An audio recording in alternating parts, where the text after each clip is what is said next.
All right. All right. Check. Hi. Hey, I bro. have concerns. What's up? No, Oh my god. the stream wouldn't start. Like every time I tried to start it, it was like, well, we can't find your server, so I had to disconnect it, reconnect it, yada yada yada, all that bullshit.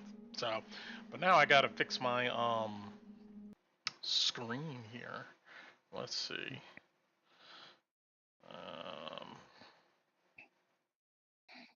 So I go to this. That or that. There. Okay, there we go. Okay.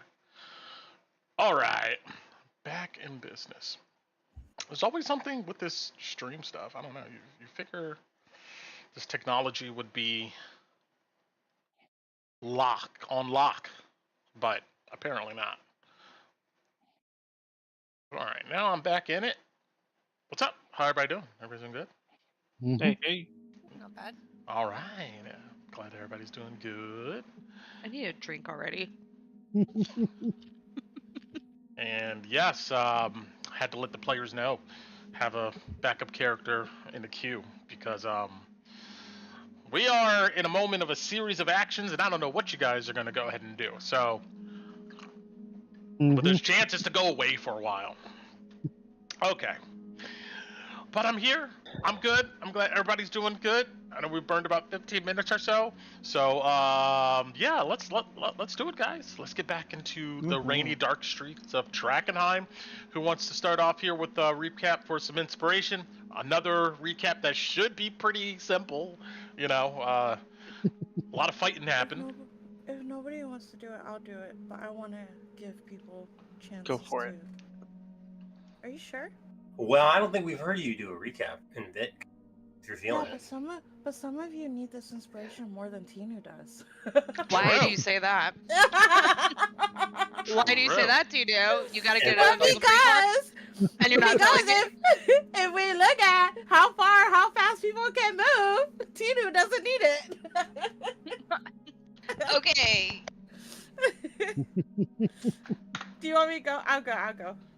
If nobody else really Go for it. Take it away. Okay. Everybody's So- like they're rock solid. They got it on lock. All right. We start in the tavern, Bobby, where we found Petra, and then we're talking, and then one of the scouts that they had at the door, basically calls us over, and we see, what is he? The Lord of Hunger or something? Lord of Lord of the Rings. Lord of the Rings shows up, and Lord of the Rings is, has a bunch of people around him, and it's his army of gnolls or Garmyr, and they look like they're waiting, and then Ansem is like, the Green Lanterns kind of start freaking out, and they're like, oh, we need to get out of here.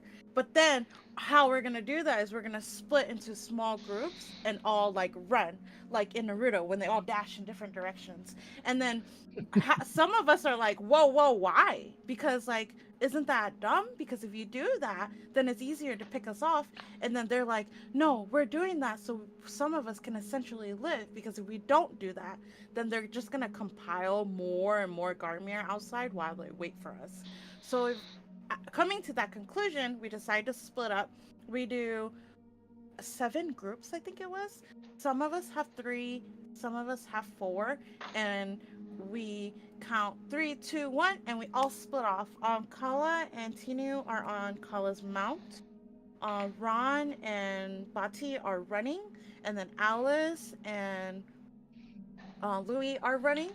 But they're super fast because they got Alice. And then Torin and his brother were kind of SOL, but they're not here, so I guess they're automatically saved because of plot armor. And the big guy, the Lord of the Rings, was chasing Torin's group, but then since he's not here, it's changing, and we don't know who it is now. And we just finished 2 rounds of the chase. Yes, thank you so much, Tinnu. Cool. Appreciate it. Take some inspiration. All right, so I'm going to switch us right back to our chase map here while I go ahead and add some of our ambient effects. And I went ahead and kind of shortened the rules here at the bottom, so you can take a gander at that. I kind of compiled them and made them a bit more simple here to go ahead and understand what's going on. So you can look at that while I get our ambience here started. I color-coded some of these gnolls, as we can go ahead and see, so we can keep track of them, all that good stuff.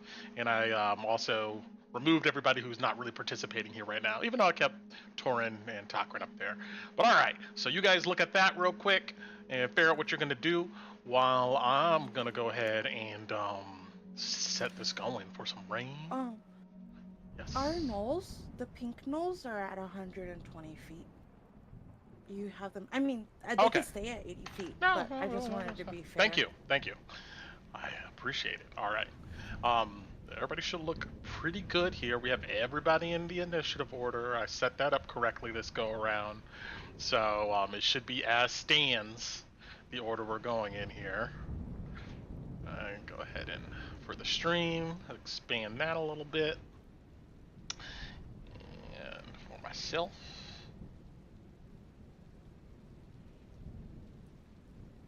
Well, all right, we got that. Turn up that rain a bit. Then, of course, we got the chattering gnolls.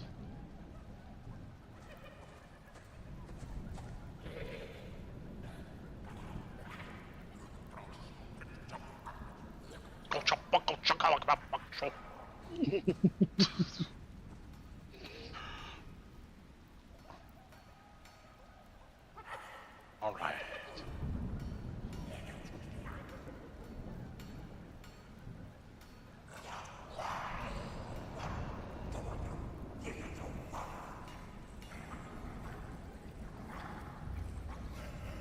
Is this playing?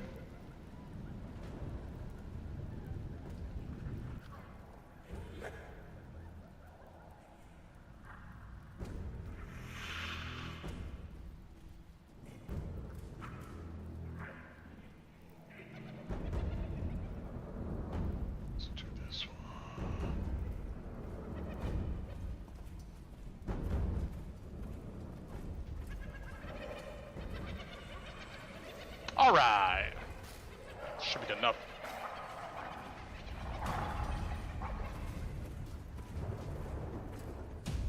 All right, we all know what we're doing here, hopefully. So let's go ahead and get this started. So at the top here, we have the blue gnolls. I'm gonna go ahead and roll the first set of complications for these guys, but we all know that it is heavy rain, it is nighttime. You guys are in the dark ruins running for your life. So kind of theater of the mind here. Keep that in the back of you guys' heads. And where is that at?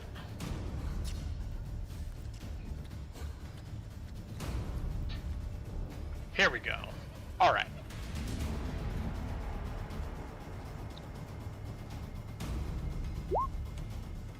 See what's up.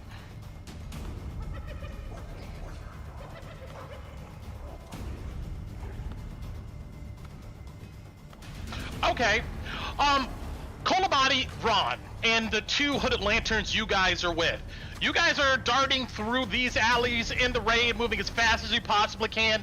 You can hear not too far away from you guys, behind you, is this crowd of gnolls. You guys are able to quickly kind of maneuver around a broken down cart and some ruined crates and rubble, but these guys are like clamoring and climbing on top of each other, and they're gonna have a little bit of time trying to get over that, prompting a deck save, which they go ahead and make as they leap over this rubble and these ruins and continue on. They are going to continue their dash 40 feet around for 80 feet. So I gotta bring out my calculator here. All right, and let's see here. Look at that. I believe my math is right. 160 plus 80. 240. Mm-hmm. Kolabati, you guys wrap around a corner, and as you do, you can hear these guys right on your tail. Actually, a couple of these Garmyrs runs a bit past you, coming to a skidding stop and kind of leap in front of you. And we're gonna go into combat with you guys. But first of all, we're gonna keep this chase going really quick first. So that's them. Let me get back to you, Raan and Kolabati. Meanwhile, Calina, then Tinnu. Are you guys doing any special actions, or are you just dashing ahead?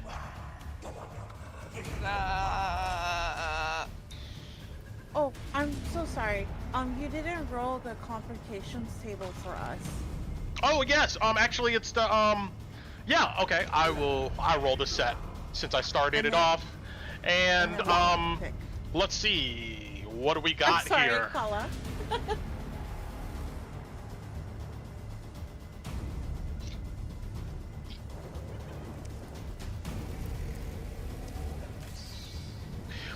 You guys come around a corner through an alley, and you come out of this alley into a small little courtyard square with several different directions you can go. But meandering here in this area, you see several of these haze husks. They see you guys coming and look in your direction. You can stop, try to fight them. I mean, what do you want to go ahead and do? Or you can try to barrel through them, or something else. Can we go around them? Is that a choice? Yeah, can we try just to not fight them? Sure. Do you want to try to go around them, or do you want to try to, I know you're on horseback, just kind of barrel through them?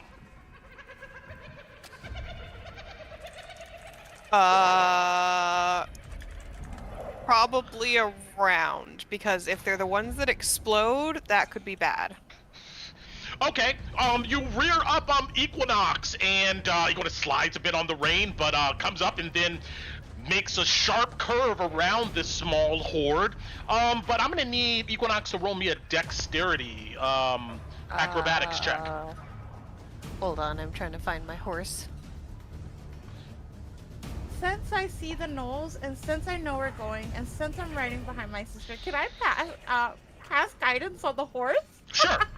Sure. Yeah, okay, thank God. Okay, I'll cast guidance on Equinox.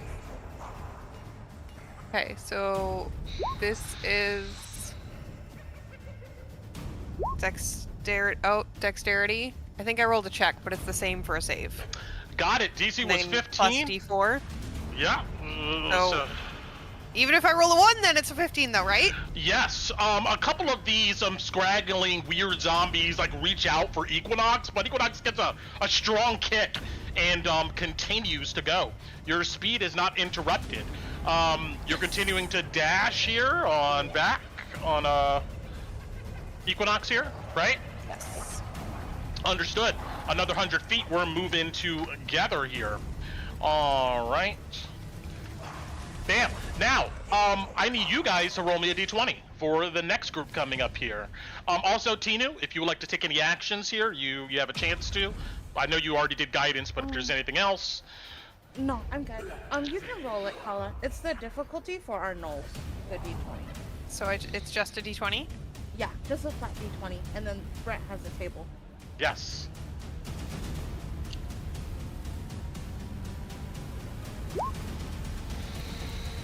Oh, low rolls are good. We want low rolls. Oh, I really hope so. Yeah, I rolled a nat 20 last time. Didn't do Yes. anything. Tinnu, you look back and see these gnolls also try to dip around this horde. As they do, they slip and slide here in this rain. I'm gonna prompt them to go ahead and make a dex save here. 10 is what I'm looking for according to my table. They keep up. All right, for the next group, well, actually, that was for the green gnolls, excuse me. But they're not on our chart here. I'm gonna keep moving. Did I change a different color? Blue, red. I feel like I changed. Oh, that's what it is. Let me edit this real quick. I made Can I change the name? I can't change the name? Garbage. Anyway, green is supposed to be pink because they were green. Then I changed it to pink. So, yeah, they will continue on. I'm moving down the list here over to our red gnolls, which are in hot pursuit. And I'm going to roll a complication for them since we're on a gnoll turn. Move that over. 4. Very similar. Lowie, Alice, you guys are cloaked under Pass Without Trace. But even in moving through these ruins, I mean, you're still moving through rain, water, things of that nature. You're magically cloaked, but they, you're not invisible per se. They're still rushing into your direction, but I imagine maybe for not too much longer. But here with a 4, the gnolls run into what looks like some obstacles on the road here. We're gonna say a series of wagons that are in like a traffic jam. Who knows how it got here or when that happened, but you guys are able to kind of slink past this, and they're gonna go ahead and try to maneuver around it, prompting another deck save from these guys. And this go around, they'll make the save and continue on you guys is behind. Red gnolls are gonna go ahead and move another 80 feet, putting them at 200. And they continue on. I'm gonna go ahead and roll a complication for you guys. 2. Sweet. No. You guys exit out of a street into an area where it looks like the ground has completely collapsed into a muddy sinkhole. It's large enough to where it's questionable whether you can jump it or you can try to quickly maneuver around it with your hooded lanterns. It is up to you. Hold on, I'm just reading the picture. Yeah, you're fine. I'm waiting for your. I'm following you. Unless I say otherwise, we're going on your call. I'm just reading to make sure that I don't have any really crazy dumb stuff. Could we, are there any, since it's the ground, right, Brent? And I'm imagining this massive sinkhole.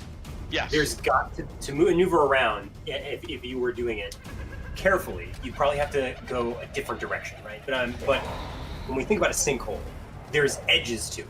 And I'm assuming those edges are really freaking thin and dangerous to cross. But if you're careful and you're really sure-footed about yourself, theoretically you could cross that sinkhole using that edge. Could we do that and make an acrobatics check to try to run across it?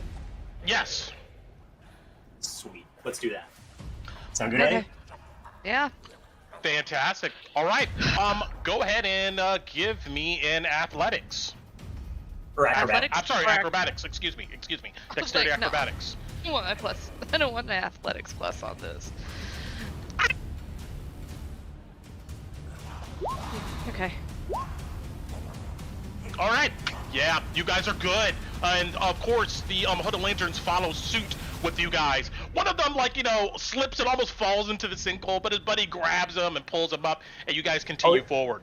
We only have Petra. It's just Petra with us. Oh, I'm sorry, Petra. We'll say, I don't know, Alice, you grab her and pull her and move her forward. All right. Cool. Now, part 2 here. You guys can, I didn't give really this option for Calina and them. They're on horseback, but you guys can go inside a building or you continue down these dark, rainy streets. What do you want to do? We're dashing. All right. You guys are dashing. Are you going to dash through some of the buildings or on down the streets? Down the street, I think. Trying to make distance. Fast as we can. Fantastic. All right. While you guys are dashing, any other bonus actions or anything going on? Nope. I don't got anything. I'm not a thief, otherwise I would totally be throwing down some ball bearings. All right, Yeah. and I hope you guys are keeping track of how many times you can dash. There's 3 plus your con mod. I trust you guys to keep track of that. And all right, yeah, you guys continue on. You guys are moving at 45 feet per round. We're gonna go ahead and double that for 90. This is our third or second dash. Yeah. Because Okay. last time we stealth. So. Got it. Yep. For 325, we're looking at, right? Yep. Yep. Okay. Excellent. All right, moving on here. We are now at the bottom of the initiative order. So now we're going to go ahead. Everybody's going to roll their stealth versus the gnolls is pretty much what we're doing here. So I'm going to start with Tinnu and Calina. You're on horseback, so you're technically using the stealth of Equinox here to stay ahead of this group. How far away are you guys? About 125 feet or so. All right, stealth 5. All right. Do you want me to roll for Equinox? Yes. No, that was Tinnu on accident. 'Cause that I'm was- sorry. yeah, that was Oh, sorry. Tinnu. Yeah, I'm just looking quickly. Yes, roll for Equinox for me. My fingers got happy. Yeah. Really, man. Roll. I don't see a stealth, so do I just do a dex? Yes. Let's go, Equinox. Yep, that's about right for amount. Better Yeah. than Tinu's stealth. Yeah, that's true. Tito's yelling on the back. I don't know. Go faster or something like that. But yeah. They're coming. The large butt of Equinox just stomping on this ground, echoing out over the rain, using you guys as guidance really to move through the darkness here. Nobody gets lost on that. All right, moving on here, we are doing a combined stealth. I'm sorry, we have our, what is it? Yeah, combined stealth. You guys have passed without trace, so you can forego the minus penalties to having, you know, the hooded Petra with you. And yeah, let's go ahead and do a group stealth here. Got it. Alright. Come on now, let's actually do good with your stuff. There we go, so 24 and 32. Yep. Yes. -1. We have. Or wait. Oh actually, no, -1. because we have passed without a trace. Petra doesn't count against this. Yes, she does not count against you. And all right, and you guys are double the distance. So, oops, wrong people. Let's fix that. Bam and bam. 2 of these guys are Yeah, we gone. lost 2. Nice. All right, and we're gonna get back to Raan and Kolabati here, but we're gonna go ahead and finish these chase groups. So, roll me a d20, either Lowie or Alice, and that's gonna go ahead and apply to the, let's see, next on our list Shane. here, Calina I and did Tinnu. last one. You got it. Oh, that's not. Thought I had it. There we go. 7. Got it. All right, let's go to this other table and see.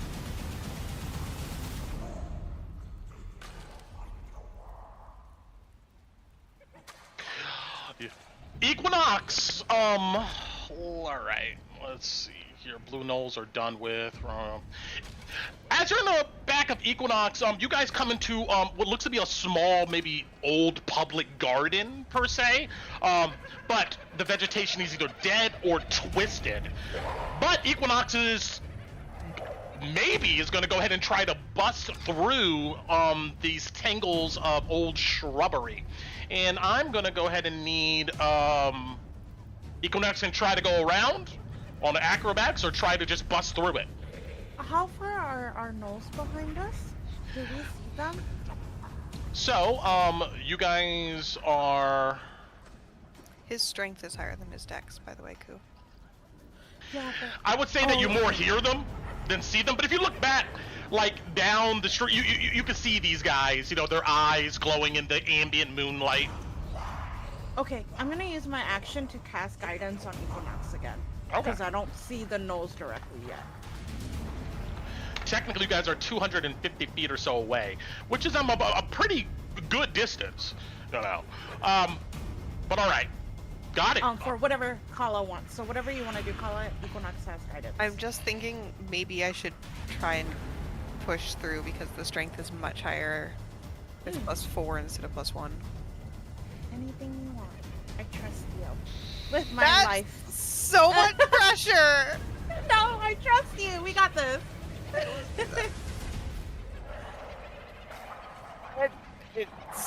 better than it would have been. And then a D4. Let me see what it is. 12. Wait, Brett. I will give you my inspiration to re-roll it. Go for it. To re-roll the strength? Yes. Okay. Come on, Equinox. Come on, roll horse, high. you can do it.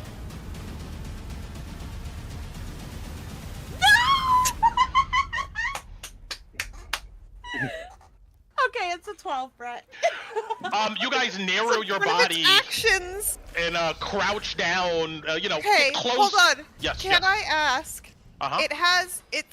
It does have an attack, and it does bludgeoning damage if it's been moving 20 plus feet straight towards the target.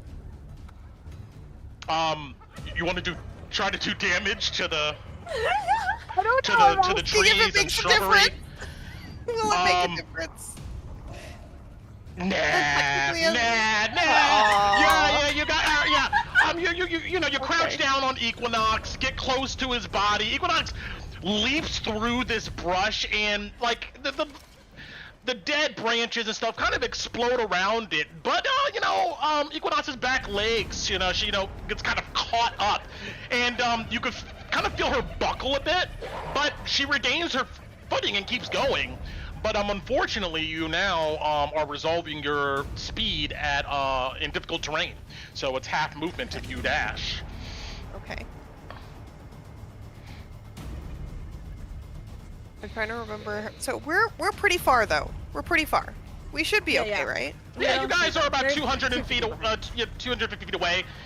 That cracking and neighing and stuff, is allowing them to stay on your tail. But yeah, so you're gonna continue to dash, or you're gonna make a regular movement? I assume dash, right? I think so. Okay. I feel like we kind of have to now. Yee. All right, and once again, you're not going to get in any buildings here with on Equinox's back, so you guys are kind of sticking to the streets here. Equinox is taking a dash action. Tinnu, Calina, are you doing any bonus or reactions? Nope. I used my action to cash items. So I don't have anything I else. thought my action was guiding Equinox, and I don't have any bonus actions to use. No, so when you're mounted, you're just steering the mount, but you still retain your own action. Okay. You're just issuing Well, command. I'm not hammering anything, so I'm nope. We'll just keep going. Understood. All right, you guys move 50 feet and continue on. Now I need either Calina or Tinnu to go ahead and roll me a d20 for it looks like the pink gnolls that are following you guys. Okay, your turn. I did the last one. Nat 1! Yes! They Is all that get good? lost. Yeah, that is. They all get lost. Because the last one I rolled was a nat 20 and nothing happened. They go through the path of the brush that was made by Equinox. They continue on, and they go under an awning, but the first gnoll hits something that collapses it, and debris and stuff that's settled on top of this awning collapses onto them, and they are going to have to roll an acrobatics here. Oh my god. These guys don't stop. They just continue moving on. They continue going, and they will get 200 feet. So they close the gap by 30 feet and continue moving on. All right, down to our red gnolls. I will go ahead and roll a d20 for them. 15. I don't think that's anything. No, we're good. We're Gucci. They are going to continue to dash. 80 feet. And then once they end their turn, I'm going to go ahead and roll a d20 for them. For you guys, Alice and Lowie, that will be an 8.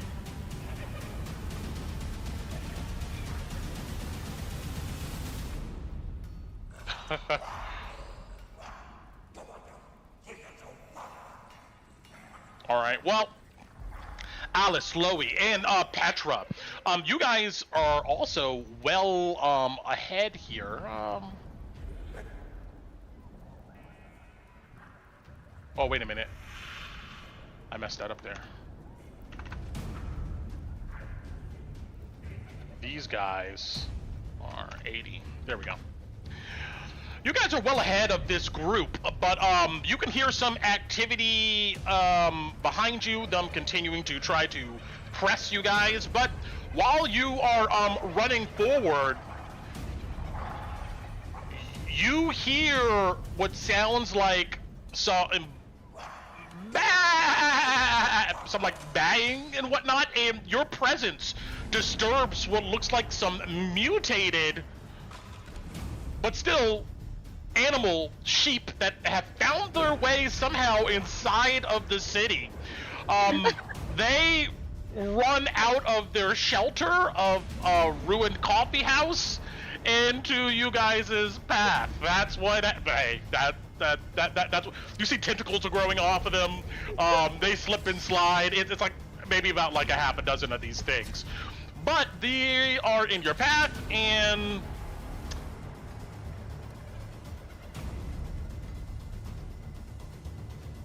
for this one, we need acrobatics from you guys. Got it. Okay. Group chat. Check it out. 25. 26. You guys are good to go. You stop like almost dead in your tracks as you see this herd go across and maneuver around a scraggler, and you grab Petra's hand. You guys continue to run. That was the complication for you guys, and now it is your turn. We're dashing. Third dash. Third dash, yeah. All right. Now it's 180. All right, yep, you guys continue dashing 45 feet, and we are back to the bottom of the order. I need both of you groups to roll me some stealth rolls as I do the math here, or do my best at mathing. Are you calling out who again? Let's see. Yeah, I'm gonna start with Calina and Tinnu, and then Alice and Lowie. What are we rolling? You guys are gonna roll me Equinox's stealth. Stealth. Equinox is okay. Just checking. And you can roll it at advantage. Yeah. You guys are far enough away at this point to where, even with their keen senses and the noises you are making, it's hard for these gnolls to keep up.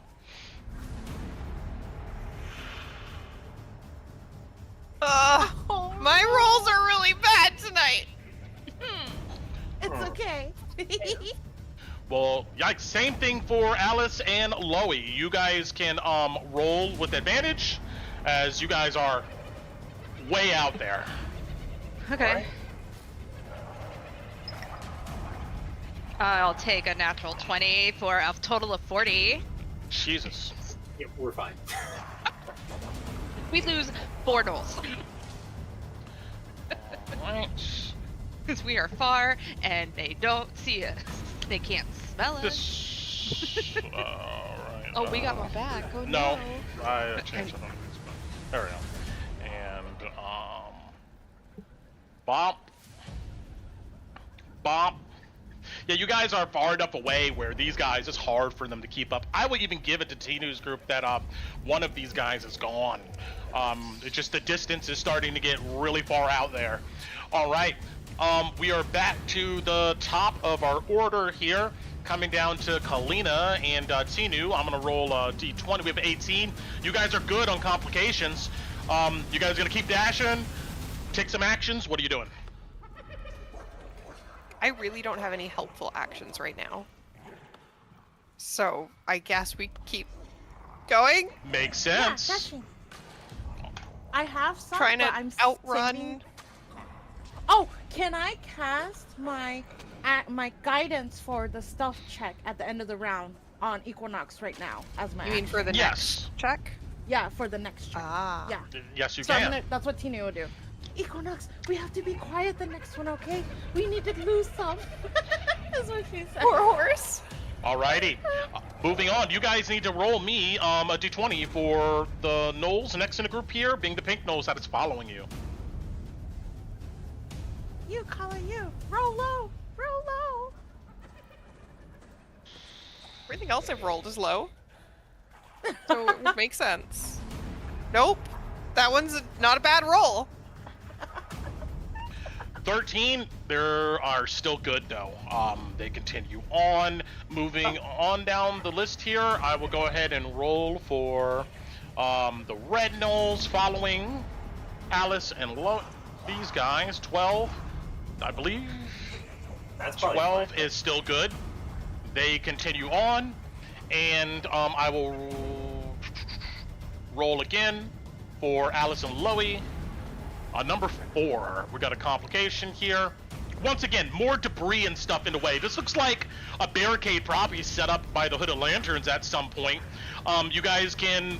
It looks like you gotta climb over this one. It's like a mountain of rubble, carts, and stuff stacked up with some spears.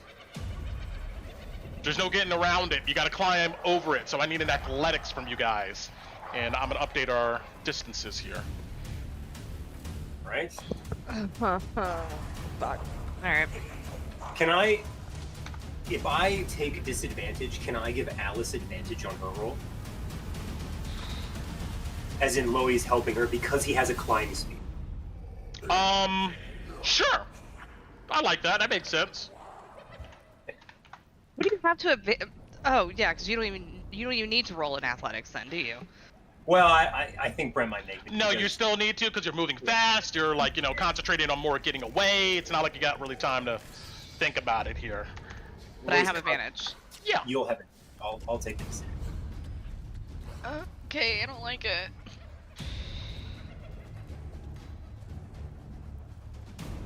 I'm fine. Come on, Eddie, this way. Eddie, you'll go last. You guys are good to go ahead and continue going 90 feet dashing, or if you guys want to choose to do something different, let me know. Do our 4th dash? Oh yeah. Okay. You're doing our Excellent. 4th dash. Yep. 4th dash it is. All right, you guys, we are back at the bottom of the initiative. All right, you guys are making some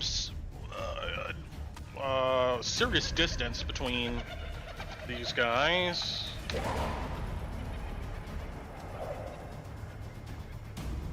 And 520 minus 360, 160. All right. I'm gonna give you guys again, roll a stealth check. Your distance just gives you advantage. And, yeah, Equinox, of course, gets the guidance. So we need one stealth roll from Equinox at advantage, and then we need a group stealth check from Alice and Lowie at advantage. Okay. He can do it. He can do it. Shit. Jesus, okay. Oh, that's Well, Okay. there you go. that's okay. That's not that bad. 9 plus 4. Pretty good. 13. Not bad. 13's okay. Holy Damn. shit. 26. 13 Yes. sucks. Oh my god. 37 and 35. Don't worry about it. All right. The sounds of yelpings and barkings behind you, Alice, always seems to be decreasing dramatically as you guys continue to push through the ruins. All right, we have done that, and but the group behind Calina and Tinnu, they for the most part, they're still there. Although the distance is helping you guys, we're going to be back at the top of the order here. Starting with Calina and Tinnu again. I'm going to roll for a complication. 2. Let's go to our other chart. Oh no. You, Calina, decide to take Equinox down a narrow street. You gotta rear her up and turn her. And at the end of this alley, you guys come out into a pocket of haze. Fuck! All right, I need, there's not much you guys can really do here to avoid this complication per se. So, but I do need constitution checks. Or saves, right? I'm sorry, saves, yes. From Fuck! Equinox, you, and Tinnu. Oh, yeah? Wait. I'm Tinnu is right next to me, so does my aura affect her? Yeah, So she gets +4? yeah. Oh. So does Equinox. Damn. God, I need some new dice. Oh, no. No, that's okay good. with that's the good roll. with the +7 it's okay. All right, and give me one for Equinox too. Yeah, that one's so that would be 8 +4 for the aura. Oh, man, Tinnu. All right.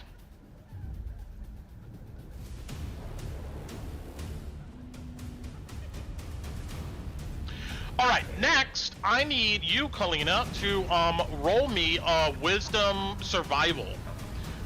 As you kind of use your intuition to pick a good direction to get out of this cloud of haze. Meanwhile, Tinnu's coughing on, your back. Can I give her guidance to do this? Because I know we need to get out of here too. Sure. Okay. Can I use my old cleric stats for survival because I was good at it then? No. Okay.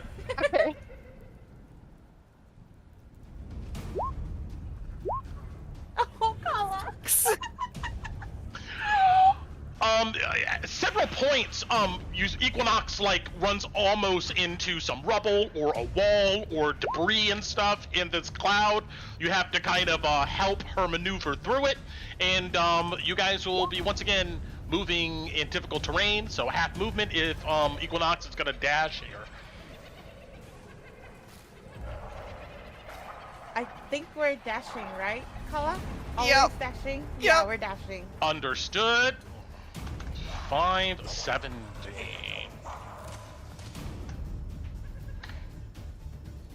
All right, we check that off. I need either Calina or Tinnu to roll me a d20 for a complication, assuming you guys are not doing anything else. 10. Not bad. Right in the middle. We can't see them, so I can't do sleep yet, but... Hopefully we don't see them. Yeah. That's what All right, we got a dex save for these guys coming up. Well, Nice. you don't see them, but they don't go down the alley. They anticipate that they can wrap around the block and meet you guys. And as they do that, they come around a corner and they look to try to run across a large puddle, but it's not a puddle. It's a crater of water, which they sink and splash into and come out the other side, but their speed is affected and they only move 40 feet.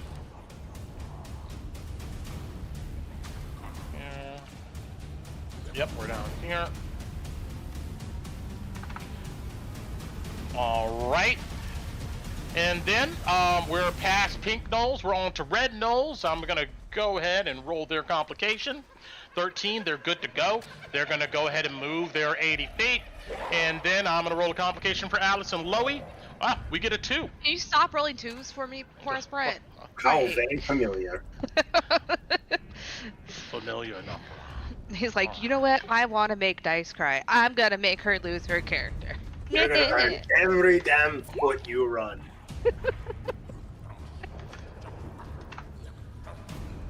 Okay. You guys come across a cloud of haze. Fuck. Roll me some Constitution saves. Can I? Yeah. You got it. Seeing that cloud's coming in when I've had time to pull my mask down. No. Not if you're Yeah. dashing. Well, Stop. wait. But Alice, you're a rogue. You can dash the bonus. Yeah, if you, I would say, yeah, if you want to use a bonus action, sure, I'll give it to you. Okay. All right. So I have advantage on the con. So I'm using my Okay. bonus action to dash. Ooh. Yeah. You know, that's gonna be my 5th dash. Shit. Well, it's our first dash anyway. We're dashing. Yeah, that's 2. Yeah, that's 2. No, fuck it. Running through. I'm not gonna dash 2 times this round. Nope. Con saves. Well, just roll well. Just roll well. I don't know if that's good enough. I rolled better than you. I win. Nice. All right. Good. I think you roll well.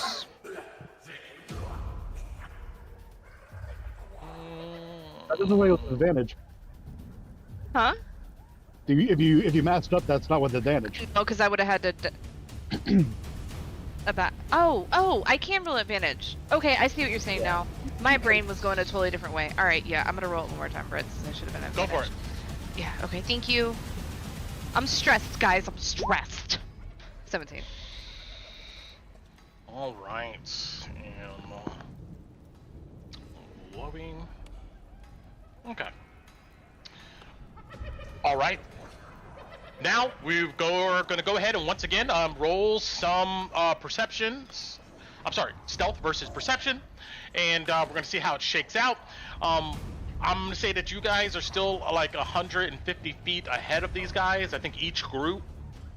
505 minus 440. Oh no. Oh no, you guys continued your movement. Oh, give me a wisdom save. I didn't resolve that. Wisdom. Not wisdom save, but wisdom survival as you guys navigate through this haze. Let's see if Both you of guys. It's gonna be a group check. Okay. Yeah. All right. 12. Oh, dude, what? How am I doing better than you at survival? It's the mask, man. I'm telling you, it's hazy. That's a good point. With the mask on, roll a disadvantage. You can't see well with this thing on. Okay. Oh my freaking house. No, I mean I have the mechanics of it, so I still did better than you, Lowie. Ah, well. At least we go where we needed to go. Yeah, you guys move at difficult terrain, jumping around obstacles through this haze, but you make it out the other side at 550. And let's see here. 440. All right. And okay, let's go ahead and roll some stealth. I'm gonna say Alice and Lowie's. Yours is not at disadvantage at this go around. As these guys, I'm sorry, advantage. As these guys close the gap here a little bit, but Calina and Tinnu, you can roll with advantage or give Equinox the advantage roll. And There you go. Nat 20 for 21. Good job, horsey. Nice. all right. Great rolls for us. Yes. And I'm using the Gnolls flat passive perception. 29 and 28. You know. Look at me, I am surpassing the teacher. And I'll slow be saying that as she's getting a little ahead of you. Yeah. Let's see if you can keep dashing, lass. Shut up. All right, we're gonna do a few more rounds here with Tinnu and Calina, but Lowie, Alice, you guys have effectively gotten away, essentially. With your pass without trace, you're able to duck into an alley, a building, whatever it may be, and eventually, Alice, Lowie, Petra, you hear the sounds of the gnolls get further and further away. But Calina and Tinnu on horseback here. I'm gonna go ahead and roll a d20 for a complication to start this off. 11, I think we still are good. No complication for you guys. You guys gonna continue dash? Yes. Yes, but Okay. I'm gonna give action guidance to Equinox for our stealth check later because I know it's coming. Would I know we Understood. need to hide. All right, roll me a d20 for our gnolls that are chasing you. That's it. Roll low. Roll low. I've been rolling low all night. Okay. Aww. Go ahead and roll me a stealth with advantage, as you guys are still pretty far ahead of this group. And you have the here for the guidance, the D4 thing right there. God damn it. All right, let's go again. I'm gonna roll a d20 for you guys. Why won't 12. they You leave guys us are alone? good. You guys can continue to It's like, dash. let's be stealthy. And go ahead and roll me a d20. Sure. Unless you want me to roll. Oh, yeah, me. Do you want? Okay. 10. Okay, we're got gonna it. keep that. All right, I'm gonna keep that in the tuck. But let's go ahead and, well, actually, yeah, I'm pretty sure I'm doing this the right way. 10. Let's see. Yeah, I would use. Tina's using her action to give Equinox guidance again.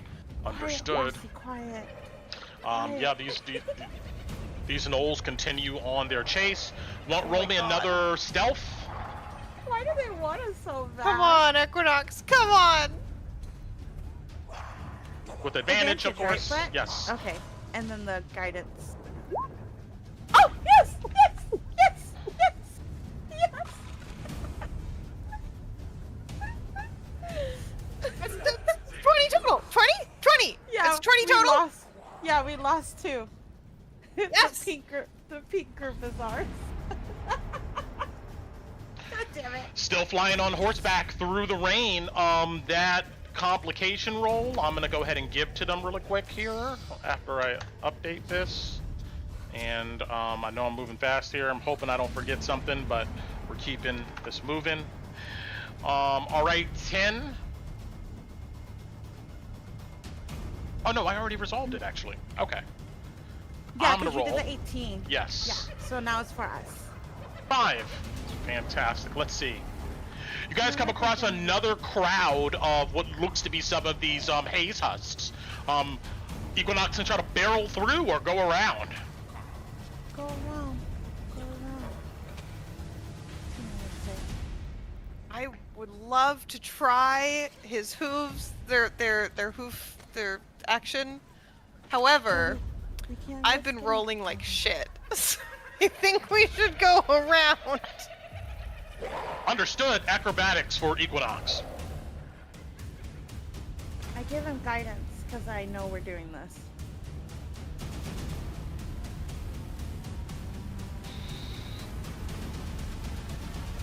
Fuck!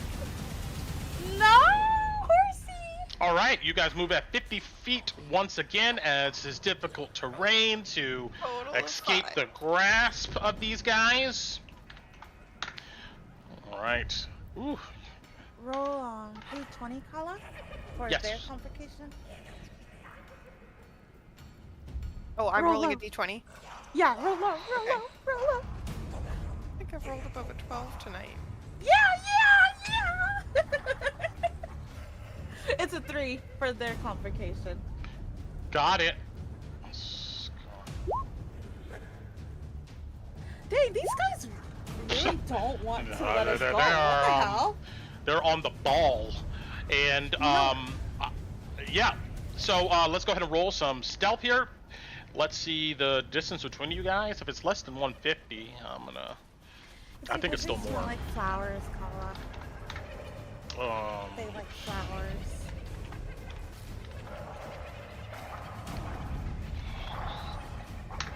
All right, yes. Go ahead and roll me stealth with advantage.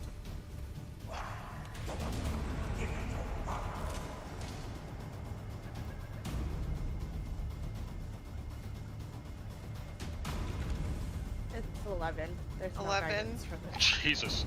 All right. They could just give up. They're never They're- gonna catch up to us. At this point, I'm just seeing how far you guys go out. Oh no, that's bad. That's bad. Yeah. We're gonna get lost.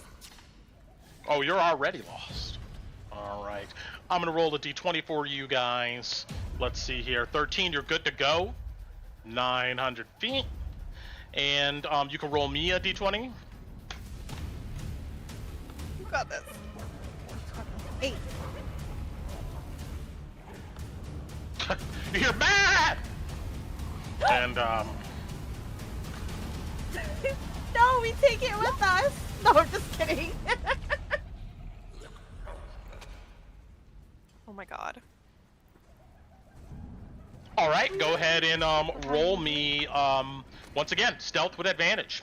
Guidance for this as my action. I would have done it on my turn. Come on, Equinox. Oh, nice. 19 plus the guidance. 21! Nice. I high five you, and I pet the horsey. Good job, horsey. Just so that everybody else appreciates what just happened, I said oh, oh, oh, really excitedly, and my husband behind me started singing O'Reilly Auto Parts. As he should. All right, I'm gonna say you guys go another 100 feet, and at this point, you don't hear the gnolls anymore. You're about 1,000 or so feet out here. Holy shit. But meanwhile, Raan, Kolabati. Hi. And just so you guys can see, I'm just gonna leave Alice and Lowie on this. They're not here. I'll put you guys down here. Can you give us vision when you Yes. get to that point, please? And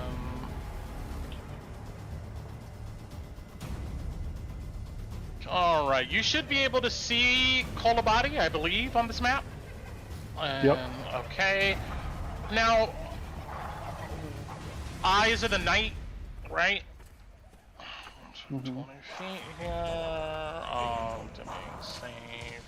Hey. Okay. Let's go here.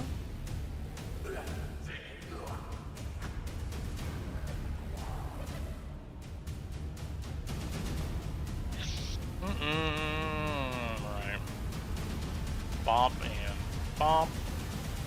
Bump and bump. Oh.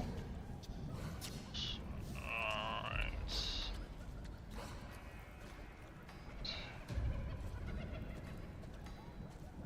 Got it. Okay. Let's go here.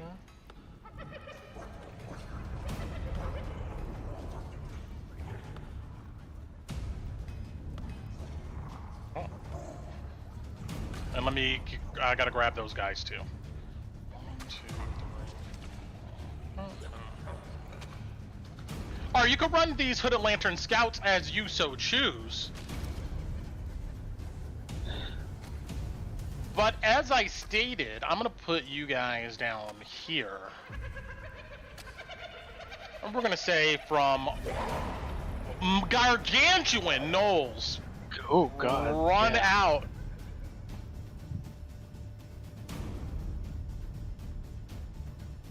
At you guys.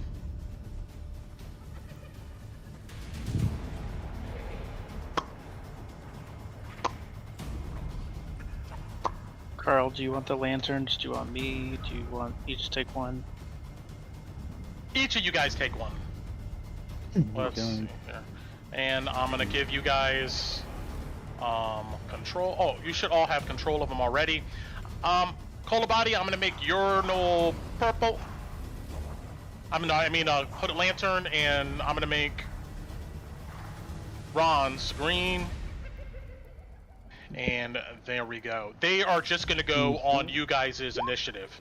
So I'm gonna go ahead and clear the initiative here. We don't need this anymore. And we are gonna go roll up some new initiatives. I'm trying to find the stat block for these guys. I can drop it again in a second. Here, I'll send it to you, Carl. I've got it up.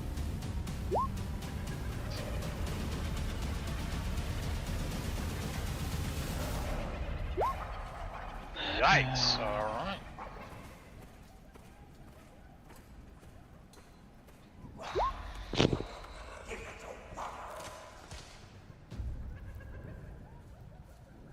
Alright, Ron's initiative is 3 at turn. Yeah, super high.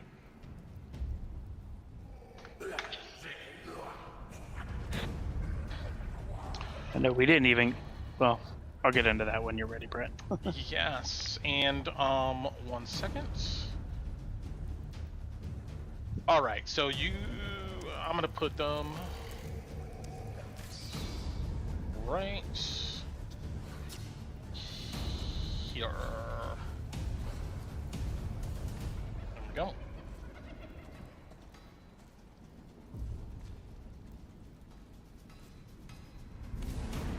Okay. Kolabati, Raan. You guys do your best to try to outrun this group, and it looks like a few of them have cut you guys off with their extraordinary speed. It is dark, it is raining, you can see all the stuff that you can see here within your dark vision radius. Anything outside of that is at disadvantage. We know the hooded lanterns here, unless they're a melee, they're attacking at disadvantage. But all of you guys come to a skidding stop. We're starting with this cold-colored hound here. Pops of fire question, coming Brett. out its mouth. Yes. Before you start, so they used their action to catch up to us. So technically, Carl and I haven't had a chance to move or do anything. Okay. Well, Is that accurate? well, it's more of like they caught you guys, as in they caught up to your position. And this is the moment in which they caught up with you, if that makes sense. So, Okay. yeah, we're starting we're starting an initiative here. So, but anyway, yeah, this hound.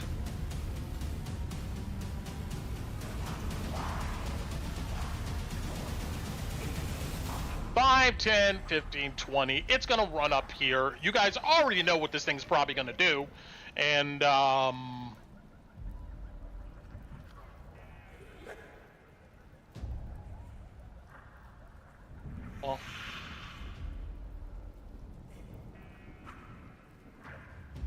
why not?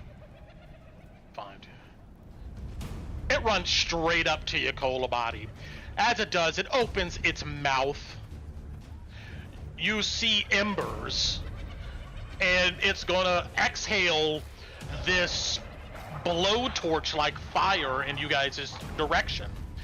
And I'm gonna need the hooded lanterns and Kolabati for you to roll me dex saves.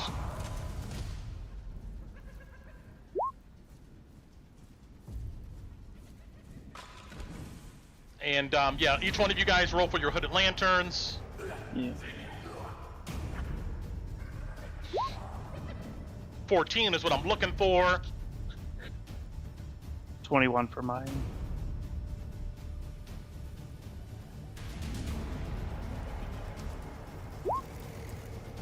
Ugh. If you made the save, you'll take half of 18 fire damage. If they did, you'll take 18 fire damage. And let's see here. The hooded lanterns make it. This one hooded lantern that's got an 8 has failed. It'll take 18. And you see, even in the rain, this hellish fire, it lights him on fire. Like his clothes begin to burn. He begins screaming bloody murder. You can imagine the rain will probably put it out here eventually. But he is on fire at the moment. I'm gonna give him a red dot.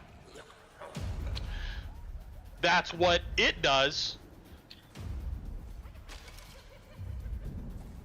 That one rolled a 16. Who rolled an 8? Me. Oh! Well, I mean, you're on fire then. My bad. Let's...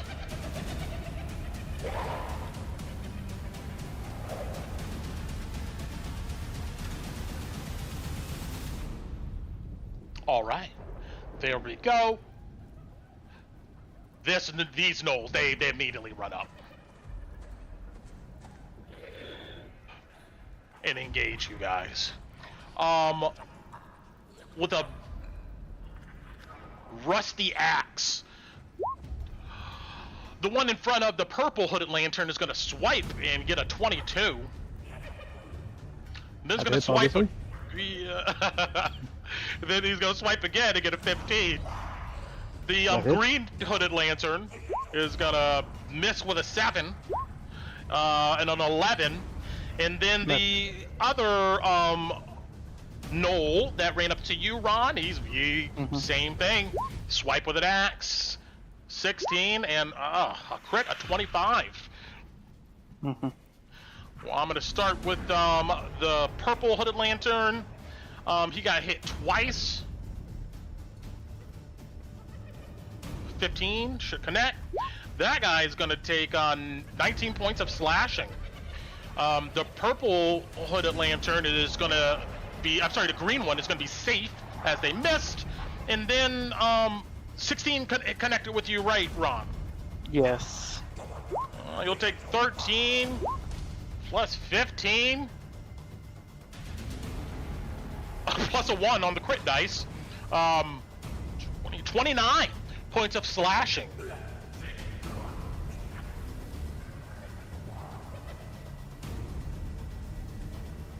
Ron, Kolabati, what are you doing?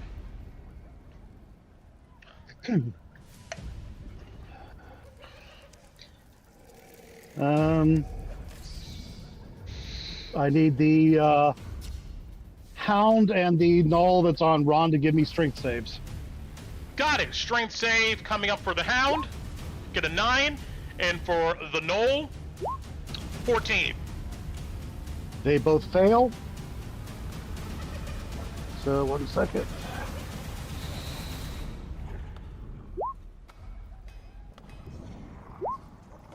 So they're both gonna take 17 necrotic damage and get thrown back 30 feet. 30 feet, Jesus. As this thing exhales on you, you instinctually just lift out your hand and what is this you're casting? Grasping Ghost. Grasping, like an So ethereal. just spectral hands just launch out and grab hold of them and yank them 30 feet away from us. Yeah, they just go flying. 5, 10, 15, 20, 25, 30. Then 5, 10, 15, 20, 25, 30. And 17 points of necrotic damage.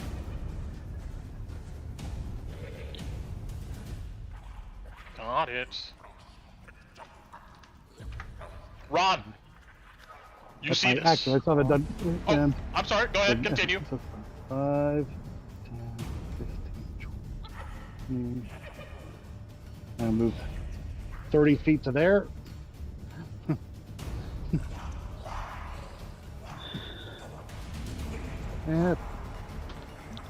And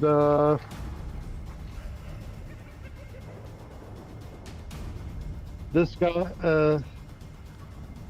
the gnoll that's on the purple one, gives me a strength save.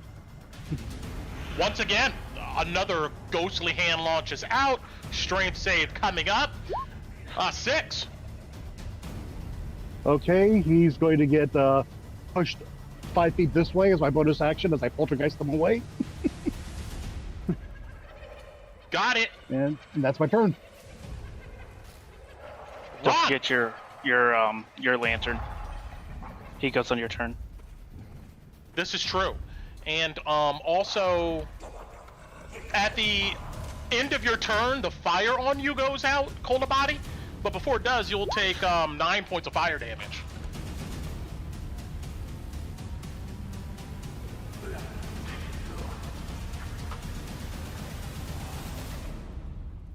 Okay.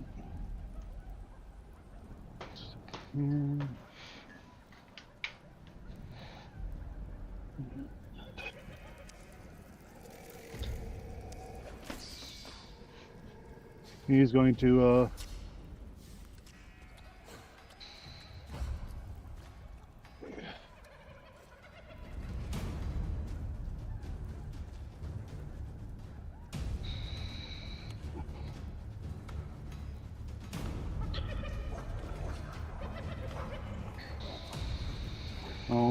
forgot to use his reaction because I didn't notice it at the time. You can use it.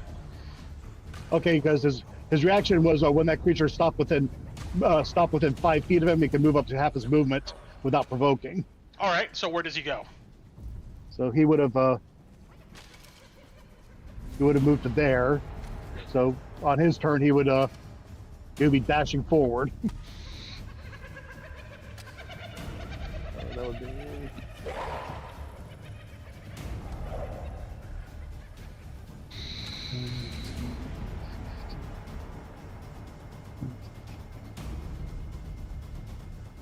So he'd be moved up to about here. All right. I'm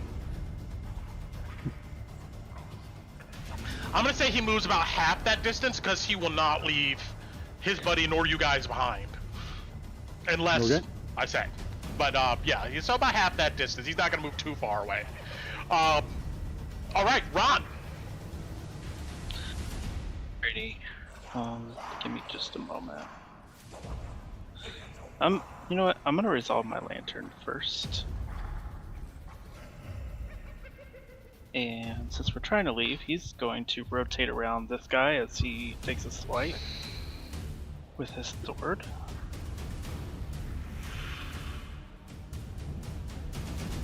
Does an 18 hit? Yes. Cool. And sorry. 5. We're doing averages. What am I thinking? Got it. Cool. And then 10. That's gonna be there. Oh, hi Ellie. You're gonna have a problem. Sorry, give me just a moment. Let me. She flicks her tail.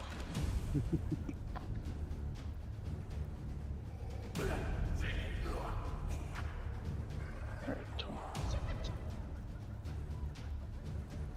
And I need. Not that's gonna matter for long. Circle, instant, linger. Done. Two.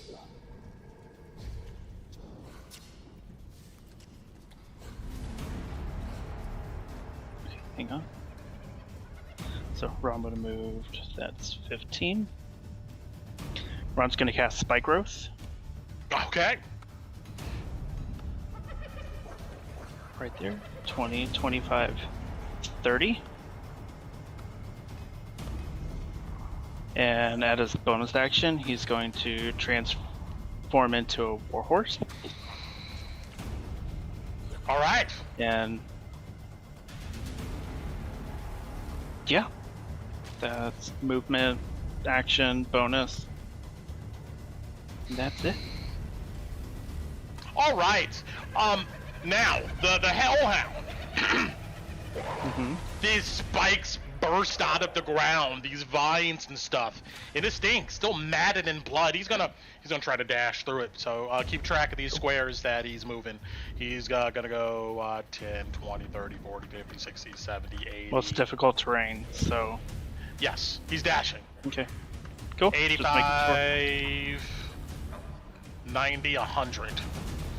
So yeah, roll up some damage. Alright, hang on. So 5, 10, 15, 20. 1, 2, 3, 4, 5, 6, 7, 8. That's 94. So 94. It's 2d4 per square. 2d4. So just Yeah. roll the second set.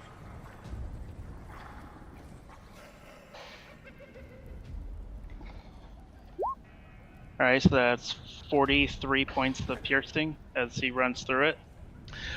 You can hear the vines, when I snap, it growl and whine against the pain as it takes 43 points of damage.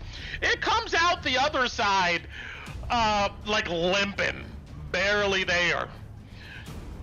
Now our other buddies, this guy here sees that. Is it a perception check to see the spikes? It was cast in front of him, so as long as he has dark vision, he'll see it regardless. Alright. So you go 5, 10, 15, 20, 25, 30, 35, 40. Jesus.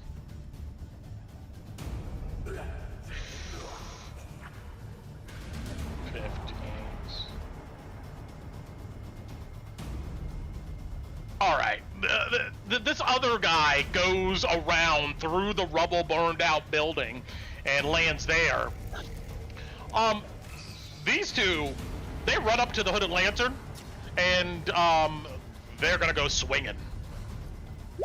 Okay. Does a 12 connect with the Hidden Lantern? It does No. not. He's gonna take Nope. 13 points of slashing. Nope. That's damage. 14 AC. That's the- damage. Oh, the 12, the 22. Sorry, 13. Okay. Yes. Cool. Got it. Our other buddy here in front of him is gonna follow suit. He's gonna attack recklessly. 18 should hit. Mm-hmm. He does 15 points of slashing. Mm-hmm. Is this guy still up? No, he is not. You guys witnessed this axe blade just embed itself in his chest. This guy screams and collapses to the ground dead. Then he sidesteps up to... Oh, Kolabati, you look really messed up.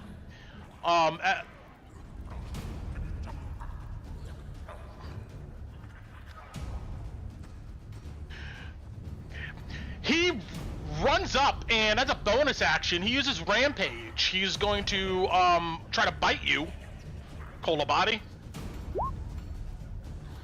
The 10 probably misses. Yep. Well, he gets advantage on all his melee attacks for Reckless here. Does 16 hit? Yep. 7 piercing. Are you still up? Nope. Then with his last attack, he turns the blade towards the horse, and he's going to try to axe Raan here. Oh my God! With advantage, he misses both of those attacks, I imagine. All attacks against this guy have advantage. Good to know. We got one Hooded Lantern left up to the north here. That's all enemies' turns. Kolabati, roll me a death save.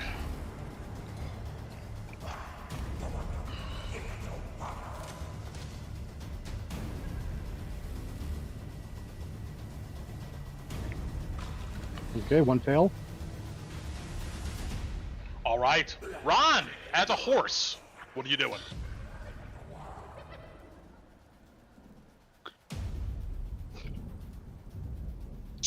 Oh, we still got this other Hooded Lantern up here. What is he? Yeah. What's he doing, buddy? No, he can't see what's going on behind him because he does that dark vision. He hears activity directly in this area here.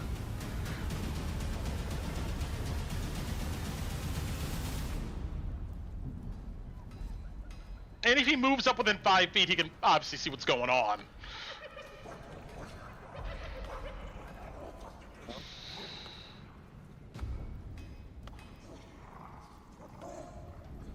I guess he'll move to there and throw body on the horse. Got it. He grabs Kolabati and lifts it and puts it on the horse. Damn. Okay. Changes my action. Like, All right. That's it for what he can do. Raan. Yep. so body is on the horse. Yeah, this guy's standing in front of you though.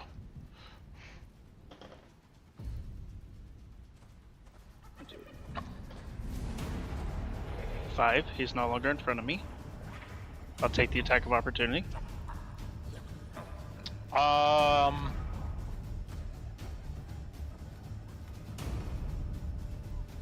All right, yeah, you'll swipe at you with the great axe.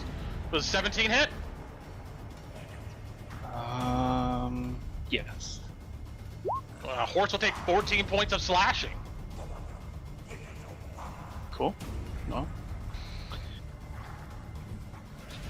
Raan is no longer a horse. Nope. You're 2024, right, Ron? Yeah. Yep. You don't get popped on a horse that way. Nope. Not anymore.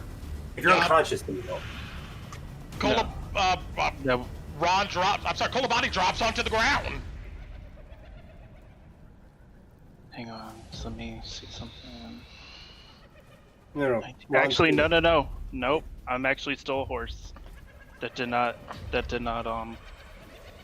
do enough damage. So sorry. Got it. All right. And so I move 5 feet.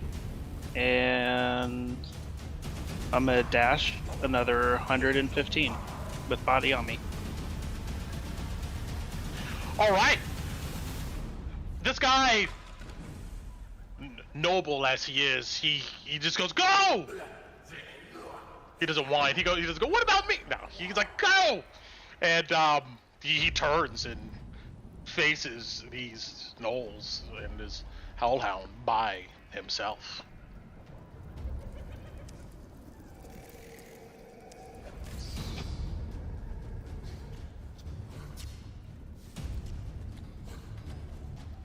All right.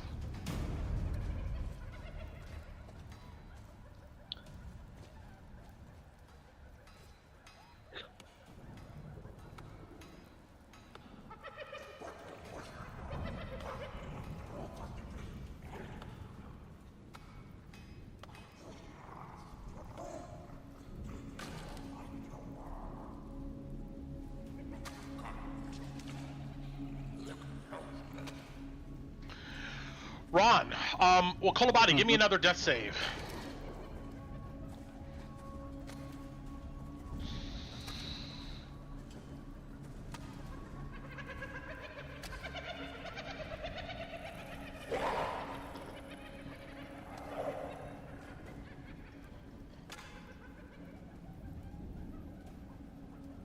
You may be muted. If you're... Okay. Oh, yes.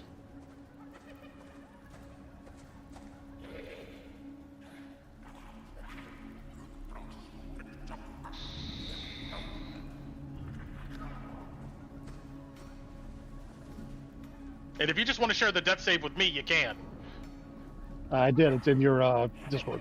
Oh, Discord. Let's see. Okay.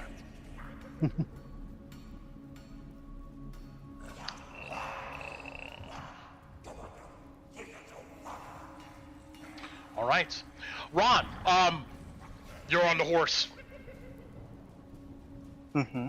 I mean, eventually, like, Kolabati's body just slides off. It collapses on the ground. Well, okay, so I guess he had a critical fail. I don't know. What do you do? Well, did I hear Yeah, you definitely heard him fall off your back. I mean, you know, the weight came off. more did I feel? Okay.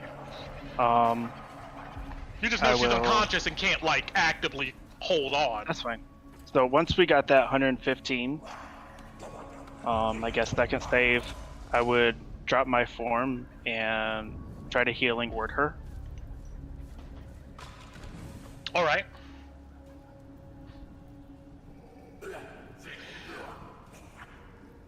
You come over. You see blood battered and bruised. You put your hand on her chest.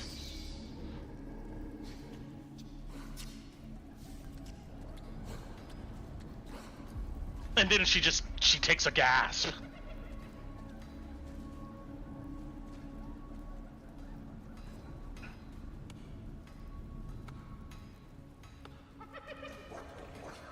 And Kolabati, you open your eyes seeing Raan standing over you.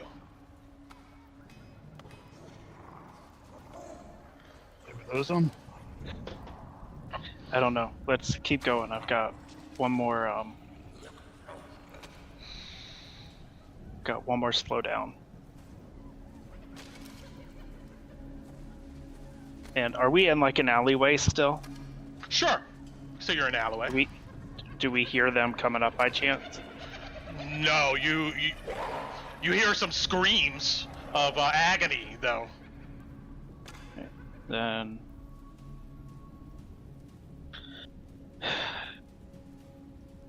maybe they're content with their meal they got.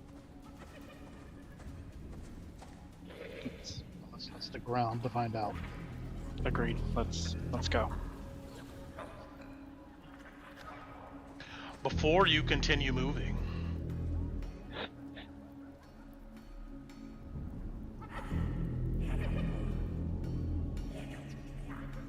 suddenly,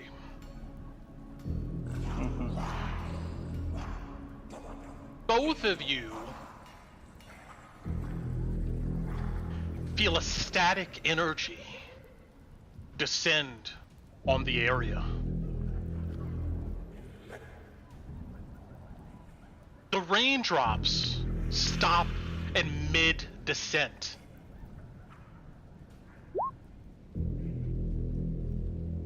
And float in the air like beads of just water. Rubble and rocks begin to levitate off the ground.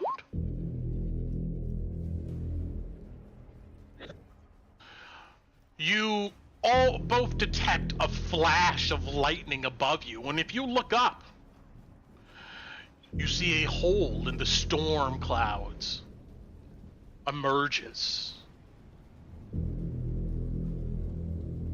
And some large humanoid creature glowing with a black light kind of octarine energy plummets to the ground.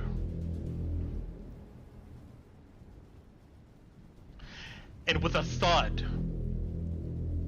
lands one knee down directly in front of you.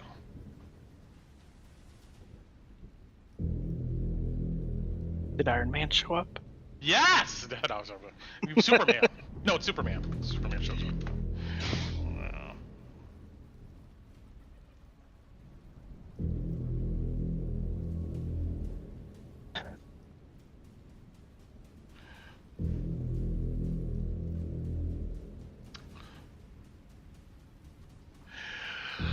You see about easily a 10 and 11 foot tall humanoid being with ash colored wings on its back. Looks to be masculine, body chiseled, and the color of like an ashy kind of emerald green color. Wears kind of gauntlets on its shins and on its forearms. Its eyes are pools of blackness.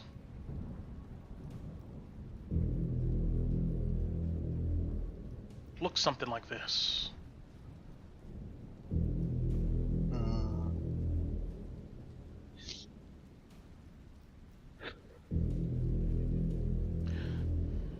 It stands up, towering over both of you. Do you do anything?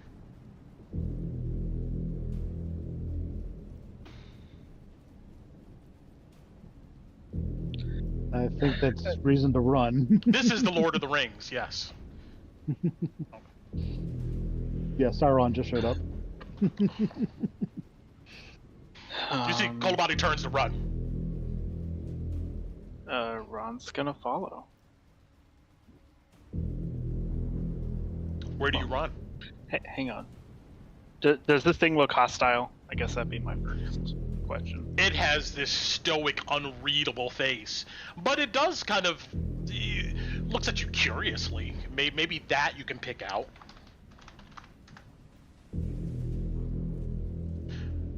As Body's getting ready to run, Ron's gonna look at it. Are you here to kill us? When you ask that, it takes a step forward. And what its large hands roll me an acrobatics or athletics, Ron.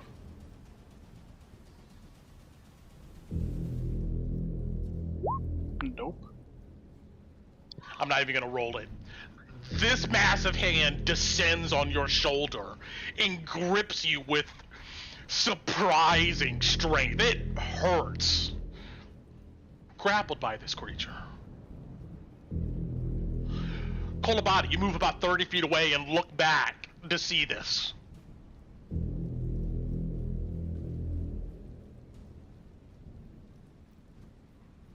I don't know, did it?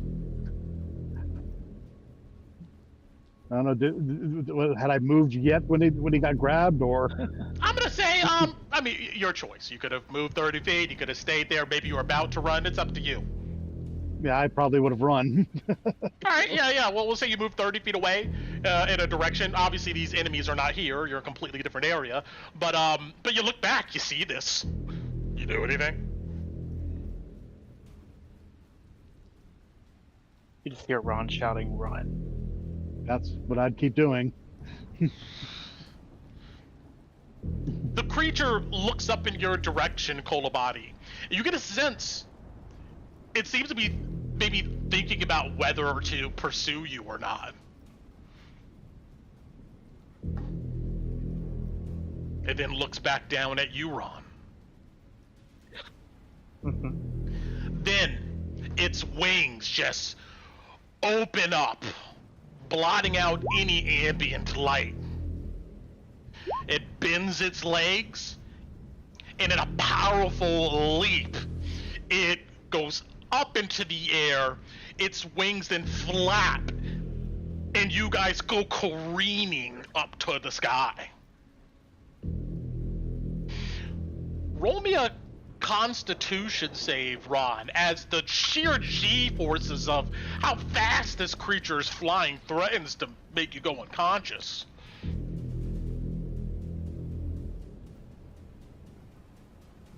What I was looking for. Your eyes rolled in the back of your head, but the last thing you see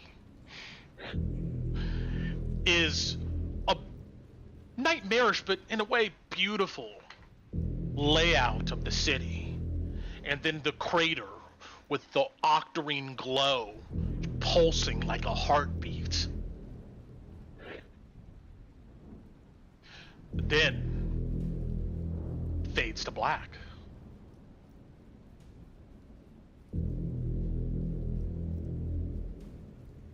We'll get back to you here in a sec. All right. The gang split up.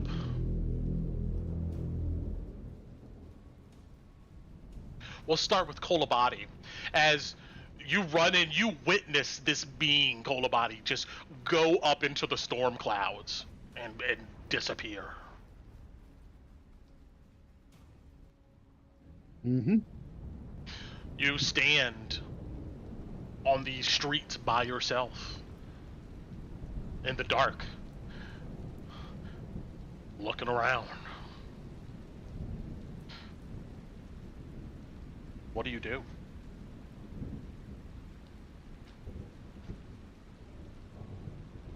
Well, I need to find my way back to civilization, so...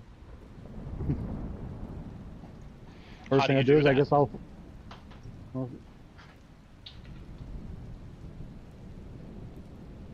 Unfortunately, with the rain, I can't see the two landmarks which I might be able to use to navigate, so first thing I'm going to find a place to...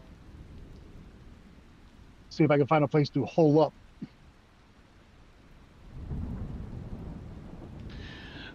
You look around and see many abandoned buildings. Some of them look more sturdy than others. You choose one. It looks like this place may have been some type of medicinal shop, maybe not the magical kind. You still see dusty jars sitting on shelves, what looks to be moldy grains or plants and stuff inside, but everything else seems to be a ruin.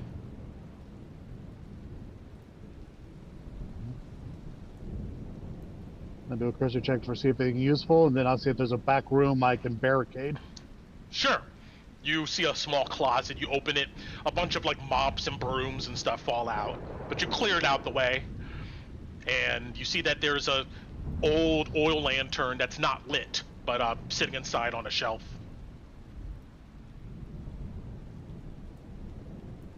Okay. Like I said, hole up someplace and try to get in a rest first before I see if the storm abates a little. All right. You start to feel the wounds. You take a seat. All right. Everybody else. We're going to go back to the Gnoll Chase screen here. Man, the Lord of the Feast really changed. Do we get our own Lord of the Rings each group now? No. You guys weren't caught by the gnolls. You guys are good to go. Oh my goodness. Run! No! But y'all don't know yet. True. I know, but that was Koo, not Tinnu.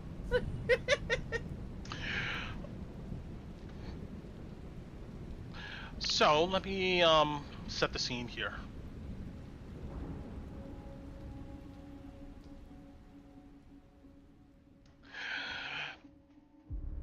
The deep, resonating sounds of Drakkenheim take over as the barking and yapping of the gnolls dissipate.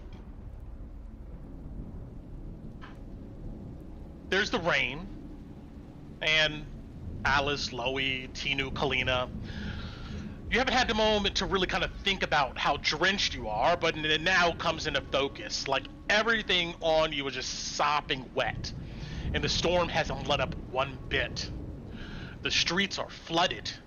Clouds of haze somehow still linger here and there. Thunder rolls above, and the octarine aura of the crater can be seen looming over the towering, ruined buildings. Imagine being like in New York City or Atlanta with no street lights, no building lights, no cars, nothing, just darkness, obscuring any obvious path to some destination. And that's kind of how it is right now. If some of you are with the hooded lanterns, you see that they're sizing up the location and maybe cursing about how dark it is. One of them maybe puts on a glow stick. Petra, with you, Alice and Lowie, you see after she feels like the coast is clear, she pulls out something from her backpack. It looks to be a wooden board, about the size of a piece of paper. And it has a cutout stencil in it in the shape of the symbol of the hooded lanterns. Next, she pulls out a metal canister that has something similar to like an aerosol spray tip on it. She says to both of you, watch this. Then, she goes to a wall, she puts up the stencil, and she sprays the can over it. Then she drops the stencil, and you can see a dark green stamp of the hooded lanterns. She pulls out one of those glow sticks and shakes it, and the green neon light illuminates the stencil on the wall. The symbol glows like a very obvious, vibrant neon green that's like unmistakable. We're looking for that, Petra says to you. The spray is pretty sensitive to this kind of light, so we should be able to pick something up within 20 feet, considering the weather. I mean, technically this stuff picks up any light source, but just not as well. And Calina and Tinnu, the hooded lanterns you're with demonstrate and pretty much tell you the same thing. If you don't have any hooded lanterns with you, well, we'll figure out what you do. With that, you all begin to search the ruins for these symbols so you can maybe find your way back to the garrison. And of course, there's some moments here for RP. This is not an easy find. But what I'm going to have each group do is roll a wisdom survival group check. The hooded lanterns are going to be part of this roll, and they get advantage as it seems like they know the ruins probably better than anyone else. And really it's the darkness and the rain that's probably making the task hard for them. You guys can search quickly if you so choose, or you can spend your time at a reasonable pace looking for these signs. If you decide to search as fast as you can, let me know.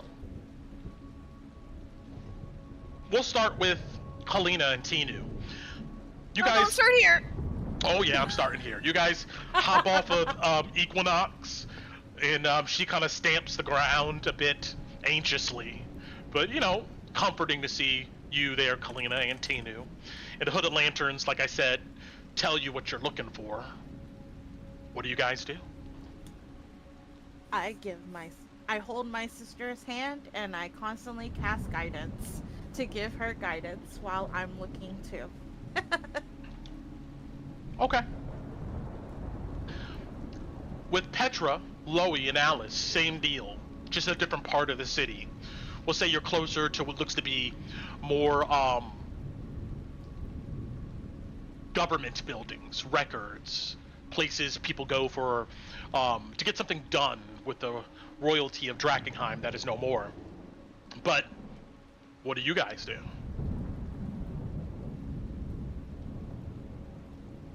I would pull my glow stick out that I never cracked Ah, and try to use that to help hide it. Lowie? Cause, yeah, is that what we're doing, Shane? I think that makes sense. I trust Petra's thing. My idea was going to be to use the glue and map and try to figure out what direction that's in and head towards one of the walls. Track away, but if you got a system, Petra, we'll use that. She nods. Okay. And Kolabati. I'm assuming, this is all happening at maybe slightly different times. You're taking a short rest, I imagine, right? Yes. Okay. We'll get back to you as you rest in this closet. Calina, Tinnu, both of you, go ahead and roll me wisdom survival checks. Yeah? Real quick, the hooded lanterns are human, right? Yes. So they can't see in the dark, right? At this moment, with no dangers around, one of them, pulls out a torch. Granted, it's raining pretty hard. They go under some cover and light it and use it to look around. I'm going to say that with no pressing danger, they're taking their time in the darkness to be able to look and find. Plus, they have their glow sticks. So, they're fine. Tinnu's gonna go to her minion, the guy that, loves me, and I'm gonna touch his glow stick, and I'm gonna cast light on it, and then I'll go back to my sister. He looks at it with wonder and just then watches you walk away. Oh, use this to help you, and she'll go back to her sister. Stay close, don't go too far. I'm gonna roll my survival. Okay. If you're not searching with a stick or a light source, give me that roll at disadvantage. If you have a light source with you, Do I not have a glow stick? I'm not sure if were you there for that session. I don't know. Tinnu has hers on though, and she's. Could I use the glow stick? We'll say you have one. Okay. Okay. If you're using the glow stick, you can roll a regular roll. If you're not, or you don't have a source of light, it's at disadvantage. So I'd probably use something. Okay. What did you say? Survival? Yes, wisdom, survival. Same thing, Alice, Lowie. If you don't have a glow stick, roll a disadvantage. If you do, you can roll a normal roll. The hooded lanterns, Petra included, they get advantage on their roll. Lowie, do you have a glow stick? I do. I never cracked mine because it's silly. Same. Yeah. Okay. All right. And then, all right. So I don't need to give light to anybody. So we all have glow sticks. Okay. Hmm? Survival. Oh, one. Oh no! Uh-oh. Motherfucker. I'll roll Petra then. And Tinnu, Calina, for the two people that are with you, roll me survival checks for them too with advantage. It's gonna be a group check we're doing here. Are they the regular scouts? Let me double check here. I know I don't have scouts. Yes, they're the regular scouts. Hold on. I don't have the things open. I'm sorry. Ranger scout. Okay, I got it. Bella, you have guidance. Don't forget to roll that. And then they are rolling wisdom survival with advantage. Okay, here's the first guy. Here's the second guy. Hey, let's go. Holy shit. And then I I hope get you to don't add... mind I rolled them. I'm sorry. No, that's great. Yeah, you add 1d4? the guidance to yours. Yeah, 1d4. Add a 1. 13. Okay. You guys have 4 people. Half meets or beats, but we'll get back to you guys here in a second. But Lowie and Alice and Petra here. All right. Let's see.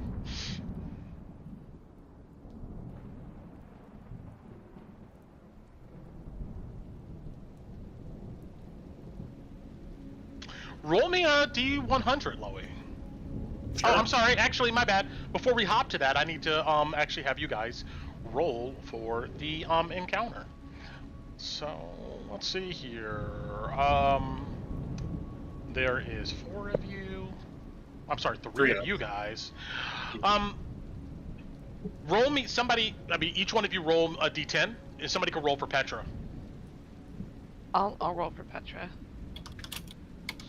Thanks. So, do boop and a boop.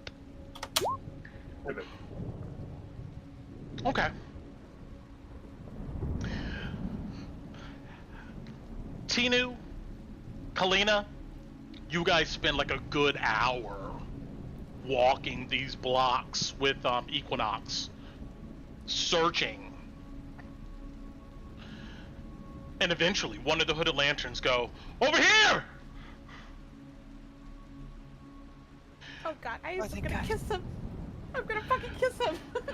You guys come over and you see on what looks to be a street post, like a sign post for like names of the streets, they have a glow stick up. You can see this insignia of the hooded lanterns.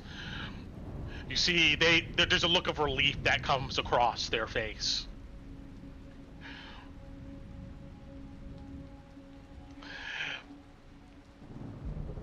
Once you find this one, the next one is easier to find, and then the next one after that, and after that, all leading in a specific direction.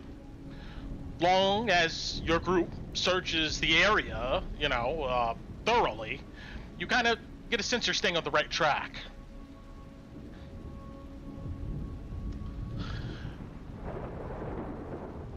Alice, Lowie, Petra, after an hour,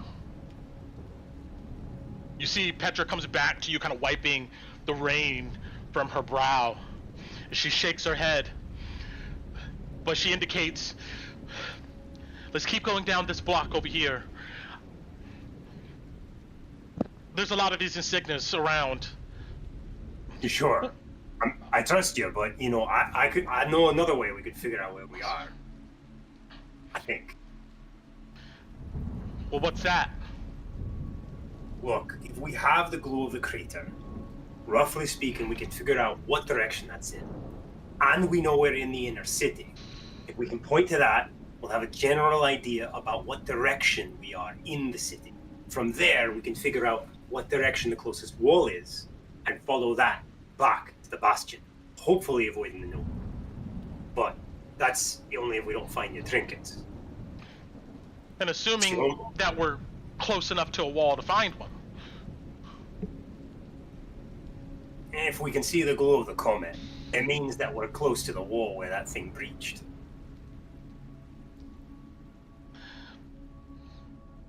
But if we mess up that navigation, we'll be out here longer and maybe get even further lost. But we could try it. She looks at a building. We could try to scale to the top of that roof. I'll get up there quick, if you like. How many of those things you go about? I mean, really? And he just points at the glow stick she's holding. Oh. She reaches in her bag and takes out a case, very similar to one that Ansem had. Kind of just a row of vials in a leather case. You see that she has 3 more. She takes out one and hands it to you. Oh, thanks. He pockets it. Addie, how you feeling? You enough? You need time? No, I'm just no. why don't, since we have enough, why don't we see what you can see, and then we'll keep looking for insignias. Give me a sec. I'll be back down. You all take a look around, and Lowie will go to the building to try to climb up, get a sense of where the crater is. Sure. Now, you can climb out the outside of this building in the rain, or you can try to find a way to the roof from the inside. Either way, it takes a bit of time. It's not an easy task. But you eventually find your way onto the roof of what looks to be a 3-story building, and you have a pretty good view of the ruined city. But your eyes snap towards this bright aura that has to be the crater. And let's see here. It looks like it's far off. You see, like, there's a gap in between the density of the buildings that has to be the Dran River cutting through the city. And the crater looks to be on the opposite side of that, even more blocks away, going towards the south east. You get a sense that you're quite far Northwest of it. Yes. How much to my? So if I get on the building, right, and I'm facing I'm facing the crater. Mm-hmm. How much to the west is it from me? Or how much to my left is it? Is it like if I like held my hand, if I held my left and right arm out, right? How far? How close to my left arm versus my right? Is it more? Am I like looking at it way over there on my right side, or looking at it way over there on my left, or is it dead in the middle? It looks like the crater is way off towards your southeast position. So it's close to my right hand. So, yeah, I guess. Facing.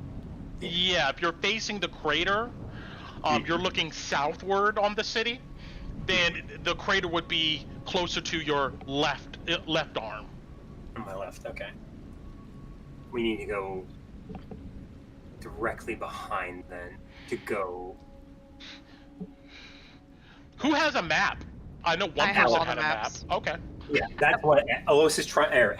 Lowie is trying to get a sense of direction so he can go back to the map, reference it, and use the crater because that's on the map. That is true. And you are proficient navigator's tools too. Yeah. Hope to make that survival check. Navigator's tools. Okay. If you go back down after making that judgment call, I'm going to switch everybody to the map here real quick. And Alice, you take out the map, and you get a sense, Lowie, from your position. You guys have to be somewhere over here. Sorry, like around. My bad. Ignore all those pings. Right around there. All right, that's pretty easy then. Just a straight shot west, and we can make it back to the Garrison.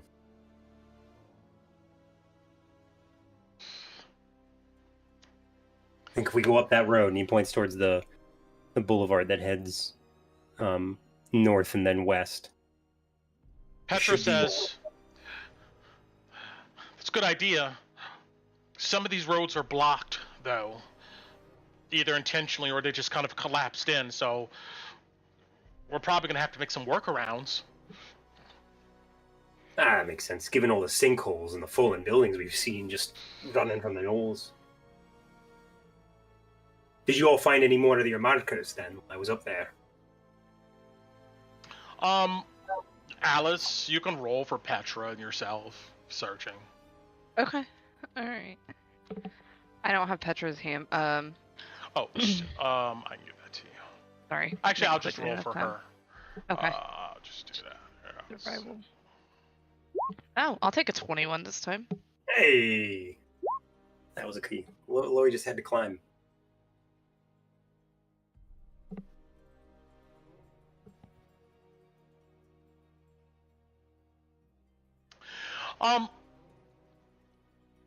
With a 21,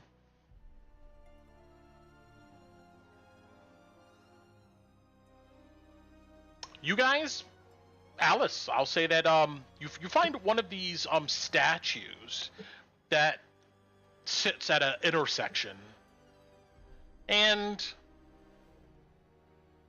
let's see here.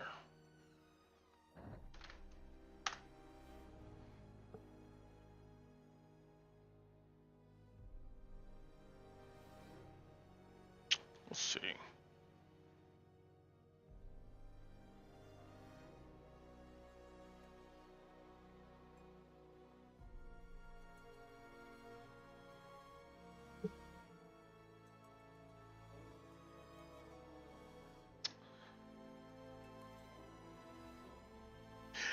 The statue appears to be of a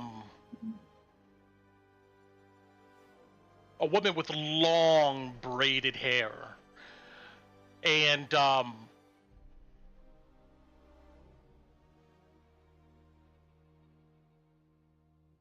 she looks to be young, maybe in her mid-20s or so.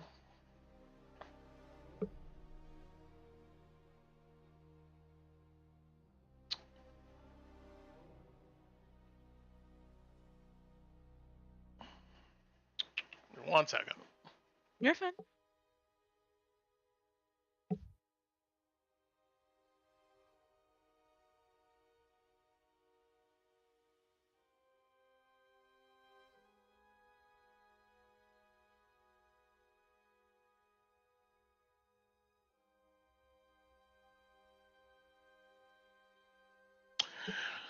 You know this to be, at least looking at the placard, if you so choose. I mean, you don't got to. I mean, Alice would. Okay. Come on.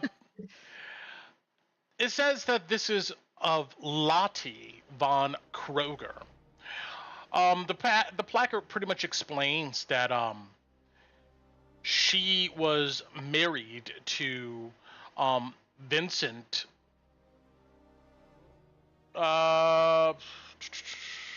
Sorry, Igor von Draken.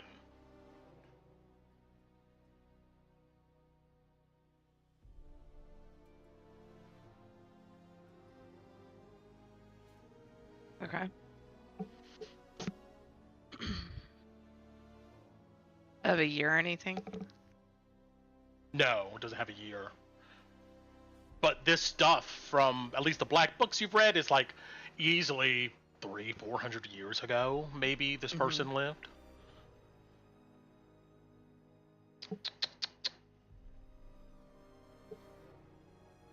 The only note of importance in this description is that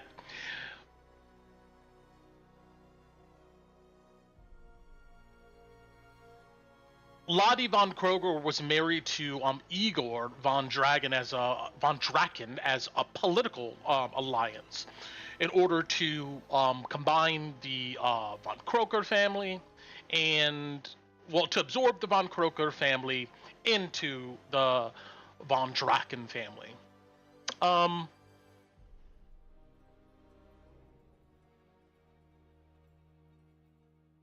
But yeah, there's nothing else here really worth knowing, I would say, at this moment.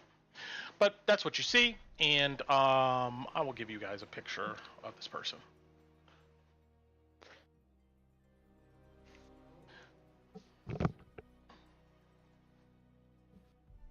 But regardless, you guys have a direction in which you want to go, but you're not following necessarily the symbols per se, but kind of charting your own path.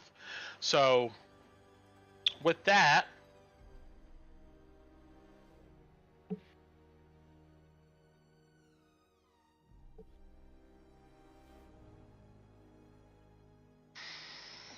okay, yeah, you guys are moving in your own path. Roll me, three of you guys, roll me 3 d10s. Somebody, each one of you guys roll d10. Somebody roll for Petra. You roll this time. You got it. Lowie's. Petra's. Ooh. 8, 9, 10. Heck yeah.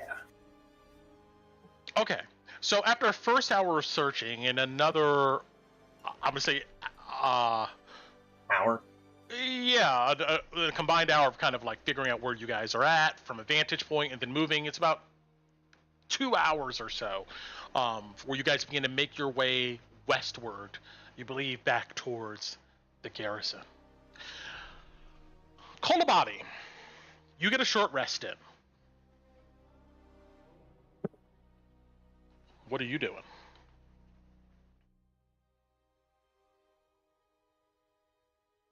You're muted, Carl. First, let me heal up.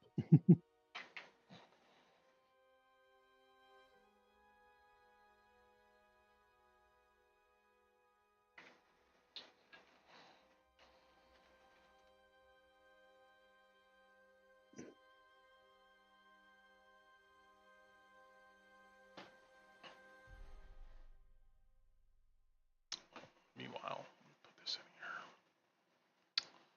here. Okay. And then once I get a short rest, I'll get out of my little hidey hole and start figuring out where the hell I am. You come back out into the rain, and you take a look around. How do you discern where you're at?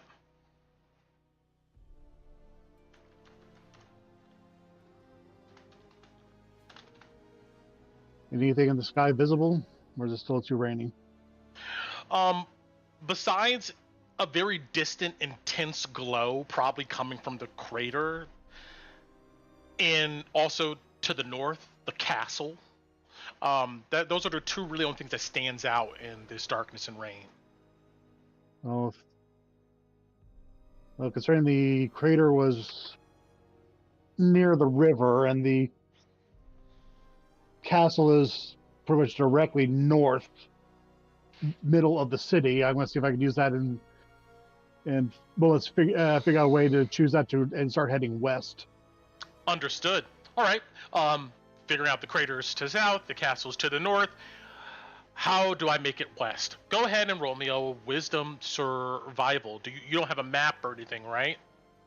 Nope, I just know what I've seen from looking over Alice's shoulder. Got it. So roll me a wisdom survival at disadvantage.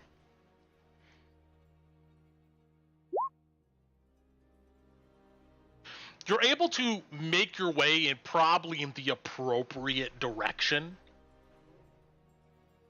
but it takes some time, and along the way, you come across something curious. All right. Let's get some brams going. Yes.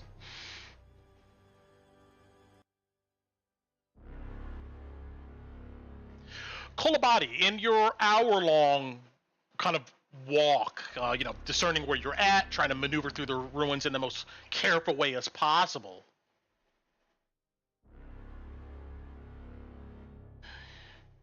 Roll me a wisdom perception check at disadvantage, as your ears might pick up on something. Probably not. 1 second. I don't know why I didn't roll disadvantage, but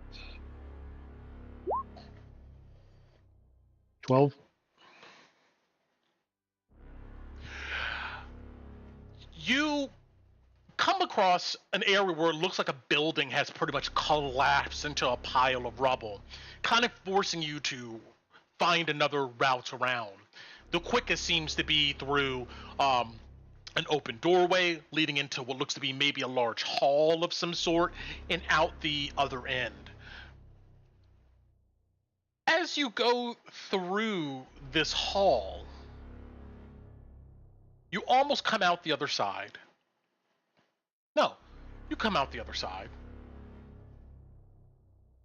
No, wait, how should I play this?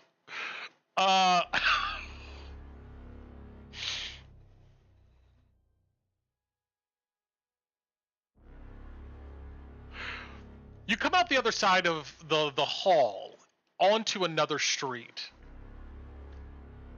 And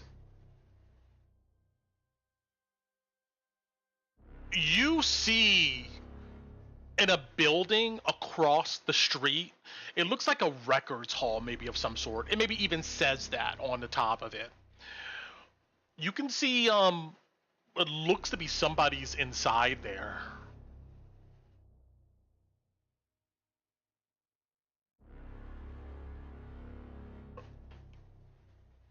This figure in the darkness moves deeper into the building.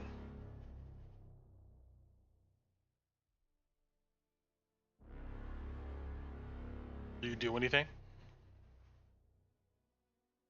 I have no interest in being spotted by him or yeah, so I'll skirt as far away from that as I can. So All right. You continue down the street, avoiding this figure. But like just as you're about to turn away from this figure in a different direction, you see what looks to be a group of people. I shouldn't say a group. You see a couple guys standing out in this street talking with each other. They are maybe about 60 feet away or so. They look to be heavily armored. And if you get closer, you can feel like you can maybe hear a conversation. But or you can just continue on, I guess. Or try to. I'll gonna try to continue on and avoid contact because if they're heavily armored, they're not green cloaks. So Okay. You've came out into this area not expecting them there, not hearing them there, but then you see them down the road. You then try to back out of this area stealthily as possible. But go ahead and roll me a stealth check.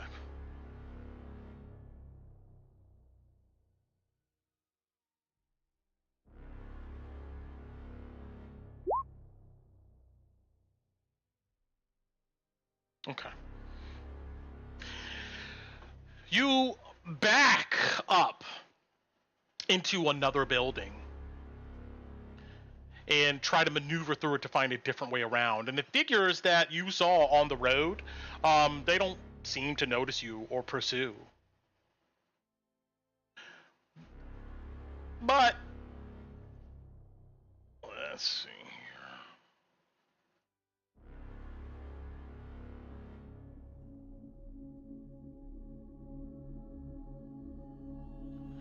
In this building that you dip back into, kind of on the same side of the road that you were on,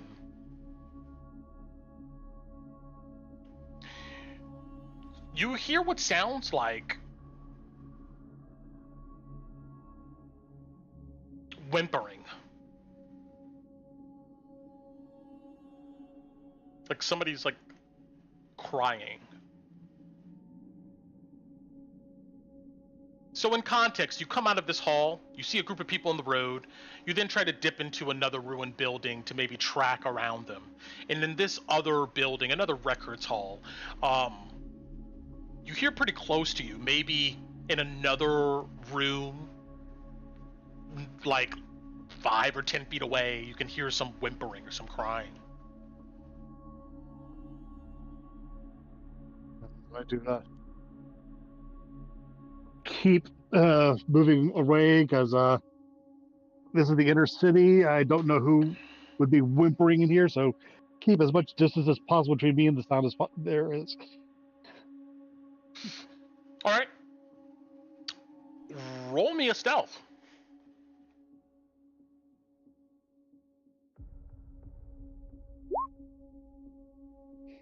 Okay. Well,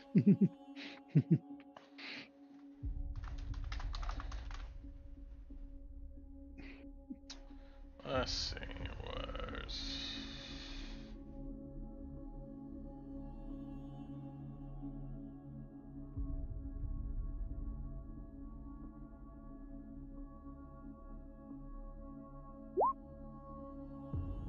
All right. You move away from the area undetected. Continue on your way. Okay. I'll get back to you. Calina. Tinnu. Yeah. Mhm. I thought we were safe. Roll me, both of you guys, a group just, perception with your ears at disadvantage. Do our hooded lanterns get this too, or no? Just you guys. Let's just worry about you guys for now. Oh fuck. 8 for Tinnu. This is with disadvantage? Yeah. Mm-hmm.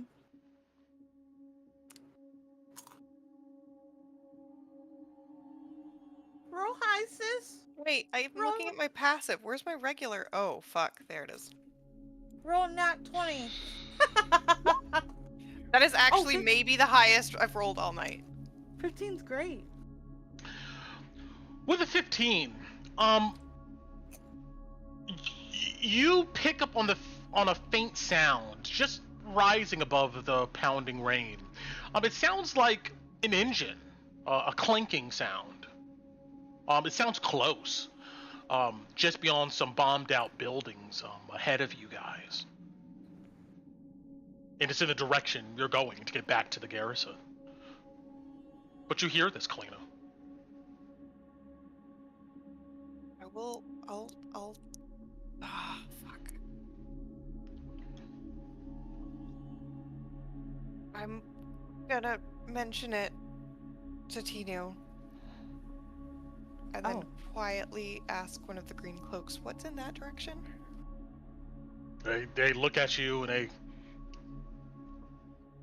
we don't hear anything. I mean, I don't know, a barricade? The other one that you gave a light to, Tinnu goes, Sorcerer, you could use your powers. Right? Look ahead. Not... Well... I'm sorry, Flamekeeper. No, just Oh. Tinnu. Oh, Tinnu. Just Tinnu. Does it look like the rain let up? No. Does it look? Can I see far with my dark? How far can I see with my dark vision? 60 feet, I think you said. Half What's of your what I usually can see. Yeah. 150, we'll say. Okay, I whispered to Kala. I can fly one more time. If you really want to know what's over there. So I can fly up and see what it is, but I think we should just go around and avoid it. I feel like maybe we should be going around it and avoiding it. I just was curious. I don't want it to sneak up on us from behind, is what I'm mostly worried about. I can send Ellie that way. Would you mind doing that? Just so No, that of I don't course want not. somebody following us. Yeah. So, well, I can keep Ellie behind us then. That way, and if she tells me, I'll pocket her right away so she won't get hurt. Yeah, so I'll call Ellie out, and I'll have Ellie stay 60 feet behind us as we walk back. Does us deviating from this path, do we have to find another hooded lantern emblem, or do we generally know where we're going now? I would say that you guys are following the symbols. You probably have to find another one if you deviate from your path. Unless you find some other way to chart your course there. Ugh. Is there a big building here? Like Yeah, it's like you're on a street. It leads down to an intersection, and that's where you can hear this machine noise.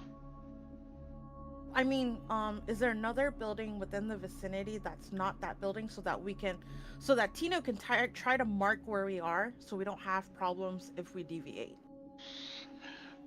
You can mark this current position, but I'm not sure how that's going to help you get to where you're going. No, I mean, I'm gonna fly up to see where, Okay. like on the rooftop to see Mhm. like if I can see any indicators like the crater or maybe the wall or something that can kind of help us mark where we are.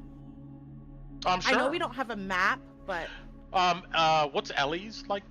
Well, no, yeah, that's fine. Yeah, sure, you could do the same thing. oh yeah, I would do it through Ellie actually. I Okay. would tell Kala to wait, and I'll do it through Ellie, and I'll send Ellie up 100 feet.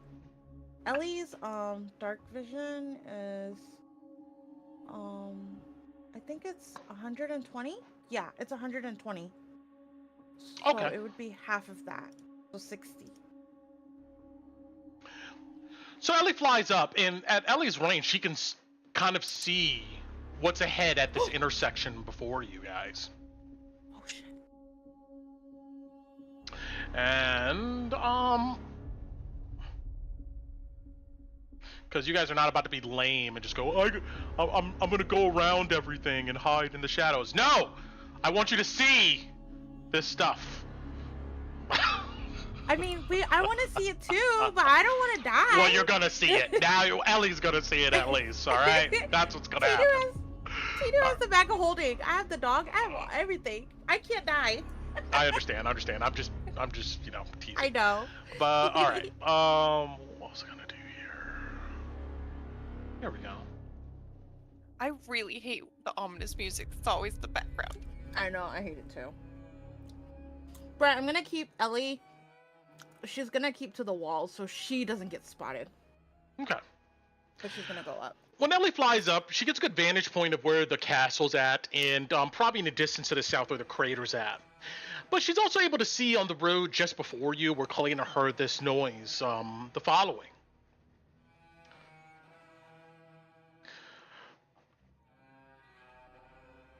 Ellie sees the body. Well, I should put it this way. She sees a strange carriage. The body of the carriage is faintly visible in the rain. It has to be a dark color, maybe black. Its wheels are large and looks to have treads on them. But oddly enough, this carriage doesn't roll on the ground. Instead, fixed to the front and back of this carriage seems to be large metal hydraulic spider-like legs. The machine is currently using these legs to climb over some rubble. Once safely over, the legs retract. You hear this revving sound. And then you see these large treaded wheels takes over. And this black carriage slowly rolls down the street in your direction towards that intersection. Oh shit. I come out of trance right away and I pocket Ellie and I tell my group we need to hide right now. Hide, it's coming this way. I mean, the hooded lanterns, they follow your direction. Is there a building that we can duck into? Sure, hide yes. Does this? But my dad didn't say anything about it having spider legs. I do mention that to Kala, like it's a black carriage like Dad said. But that is a lot of legs. Yeah, it has like spider legs and yeah. It's You gotta guys be, hear it's it gotta coming be important closer to somehow. to the intersection in front of you guys. Dude, we can't, like, we don't have anybody here though. No, we hide. I like pull everybody into the house. I mean, the hooded do I- lanterns, they follow suit. Let me see. Do I have anything that I can cast real quick to hide I us? want to, like, go and find out more, but we No, can't, Kala, we can't do this by Kala, ourselves. Okay, so I have a question. Yes? I know this spell.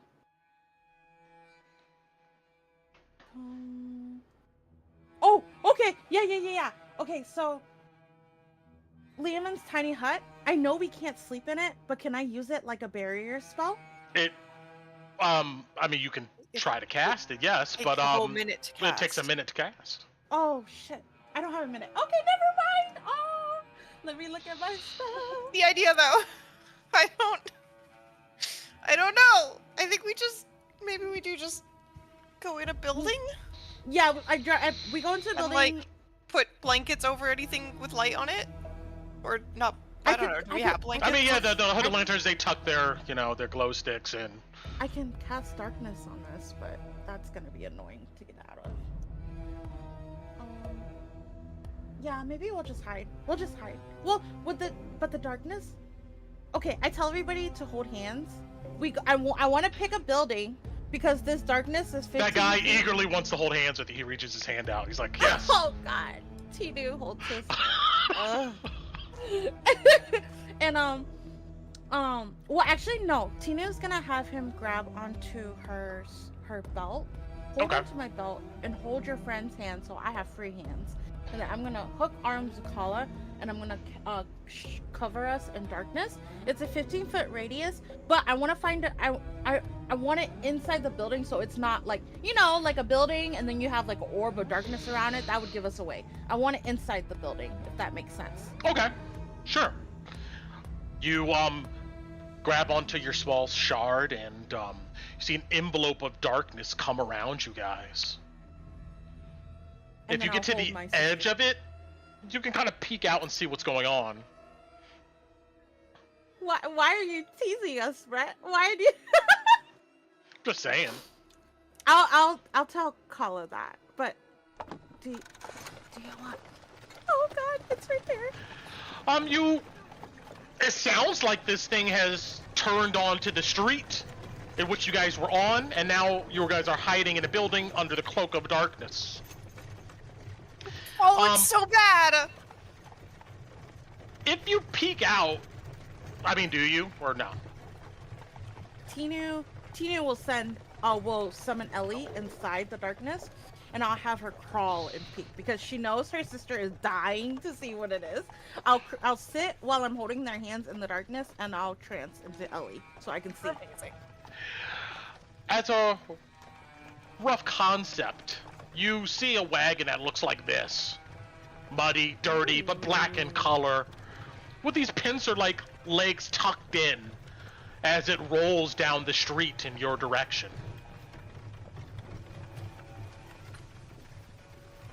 Oh, okay.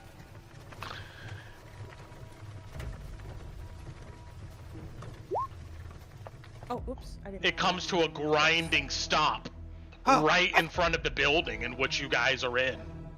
No. You can hear this distinct motor over the rain. Ellie, as you're washing through her eyes, you suddenly... Ellie, for a split second, is blinded as spotlights mounted on this carriage come on with like a ka-chunk noise. The lights swivel in you guys' direction, even though it doesn't illuminate or dispel the darkness. Brett, do I have enough time to cast Liam's tiny hut over us real quickly? Well, you could try to begin to. Well, why? If you do that, let me know. Shit. We don't have any barriers. It's okay. I won't.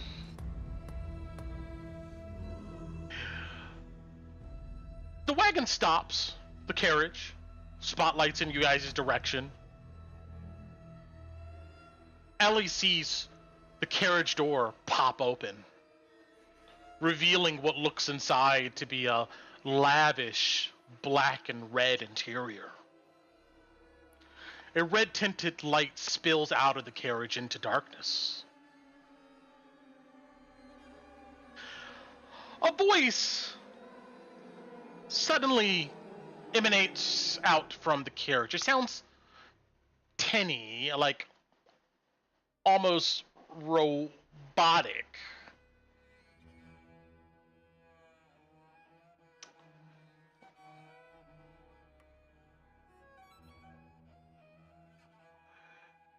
You were lost. soon to give up all hope as the poison in your blood grows, ready to consume you, transform you, contaminate it. That is what you are. Eventually, you'll become something else.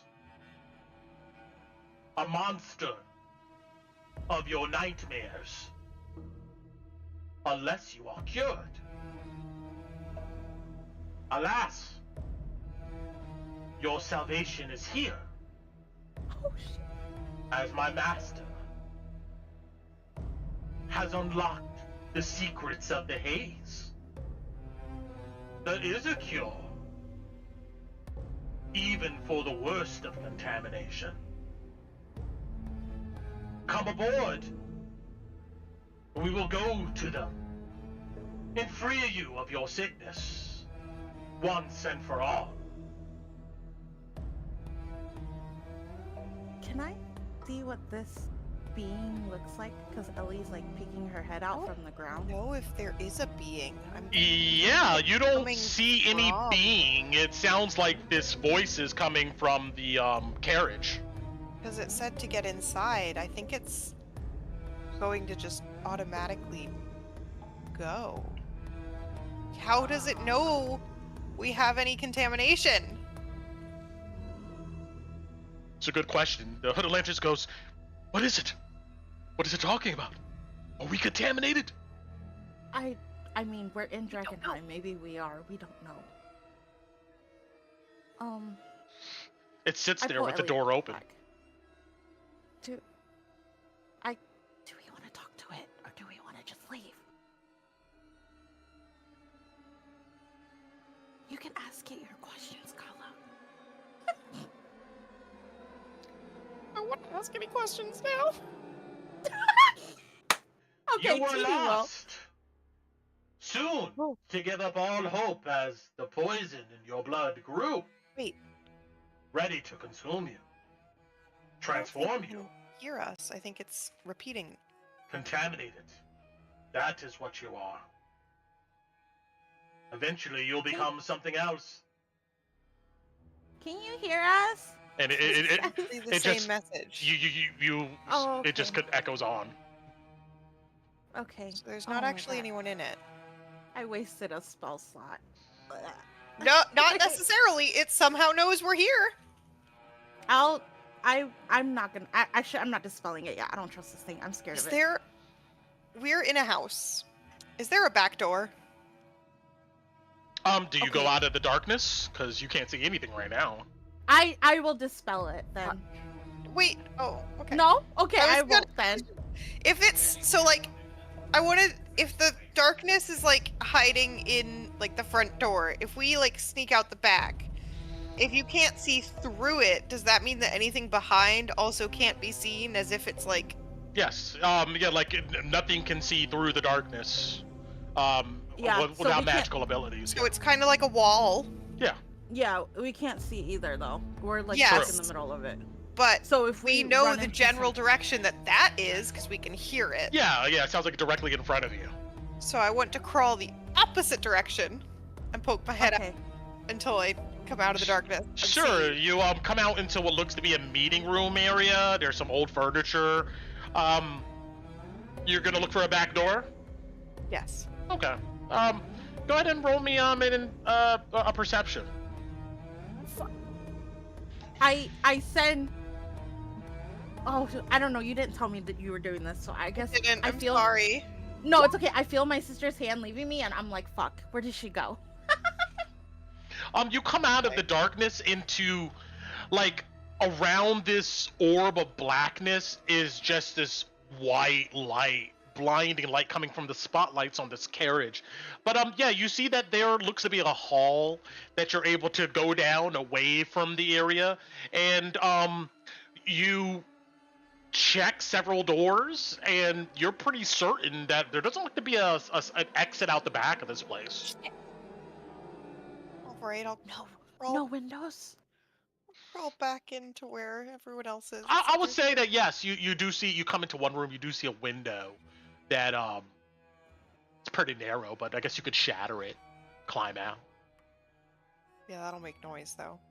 I was hoping for a door we could sneak through. So I'll come back and say there's no back door. There's a small window, but it would make a lot of noise. Well, I it think doesn't. this is the only exit. It doesn't look like it's a recording. Well, maybe the spider legs will drop, I guess. I'm really nervous that there's something else there that will attack us if we try to walk away. Okay, so You I were can- lost. Oh my Soon God. to give up all hope I as the can't- poison grows in your blood. I can It cast continues Liam- on. I can cast Liamon's tiny hut here to make a barrier to block We the just entrance of the sit door. in it for 8 hours? No. So I'm gonna leave it behind. Can I do that with can't. Liamon's hut? You can't. Oh, You I have to be in it. inside You have it. to be in it or it dissipates, yeah. Damn, I don't have anything else. Let me look. I can cast Moonbeam. I have Moonbeam. I have Misty Step. I have Remove Curse. I think we should just try to smash the window open and go through the window. I can Zone of Truth the carriage.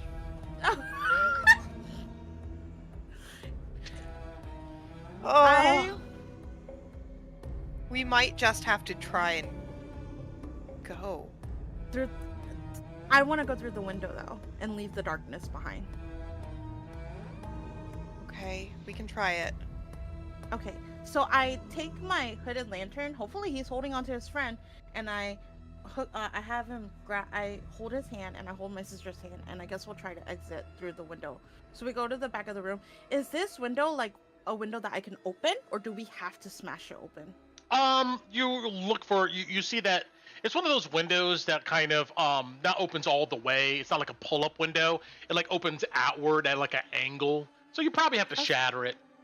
Of course, it is that type of window.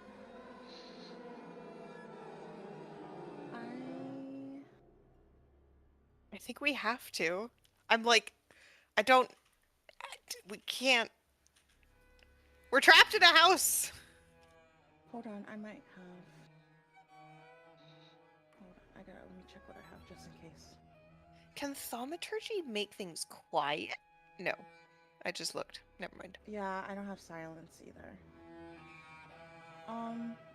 I guess I'll just smash it. I take out what do I have? You don't have to take out anything. I can just smash it. Yeah, you see Oh, yeah, you Kala can has do that. her Okay, you hammer can do just it. you shatter the window and maybe cringe for a moment. But it doesn't sound like anything's coming after you. But the hooded lanterns hop out and then they help you guys out, and you're in an alley. And we try to go around the building back towards where we're supposed to be going. Sure. I will call Ellie to stay behind us in case that thing's coming. She has to tell me like, "Hey, run if that thing's coming after us." After a moment, Ellie reports back to you that it just starts going down the street away from you guys. Oh. Okay. I kind of wanted to get in it, if I'm being honest. I did want to know where it was going, but I do not want to get in it when we're trying to meet up with everyone else, and it would take I us know. God knows where. And I have like I have Alice's dog and everything. She'd be pissed if we went missing with that. She'd be annoyed. Speaking of Alice and Lowie, you guys are continuing your trek back towards the Garrison in that direction, and it's been quiet for a minute. Petra comes up to you guys and says, "So you met my father, right?" Who's that? "Oh, the commander." What? Alice just starts fucking laughing. "What's so funny?" That's what she says I to just, you. yeah, like she's just. It's more of like a shocked, like Alice is up, like it's like that shocked laugh that somebody is like she's not laughing at her, but it's more of just like that. Yeah, we who's your mom? Well, I mean, technically, he's not my real dad. My brother, our mom and dad, they didn't make it. Ah, like well, like somebody else I know. I understand. Yeah, the commander found us in the ruins a long time ago. We were part of the scavenging group. They left us behind. We were kids and too slow. And then a group of hooded lanterns came through. We were starving. Took us in and took care of us. Helped us grow up, you know. That must have been with the first expeditionary force, given your maturity. I mean, how old are you now? She nods. It's been a long time. And, I mean, I hope you're not asking to judge me. I mean, I know dwarves live a long time and all that stuff, but I'm 19. No, it's different for, you humans. Alice is an adult in spite of the fact that she don't have a, proper age. No offense, Addie. Taken. So, you said you were part of a scavenging group. I'm guessing that was after the meteor fell. Yeah, I don't remember much about what happened then. I remember seeing a bright light. I was outside. Ansem and I, we were, I don't know, our mother was taking us somewhere, but then it hit, and some people came and they took us into the sewers for a while. After that, we got out of the city. I mean, we're kids. Nobody wanted to take care of kids in that situation. So we kind of just bounced around for a bit until we found a group of folks that I guess thought we were useful. We were small. We were able to get into tight places that the other scavengers couldn't. But like I said, I guess we got on their nerves. And they abandoned us and left us in the city. And luckily, the commander was there, found us, helped us. We thought he was going to leave us too, but ever since then, we've been part of the Hooded Lanterns.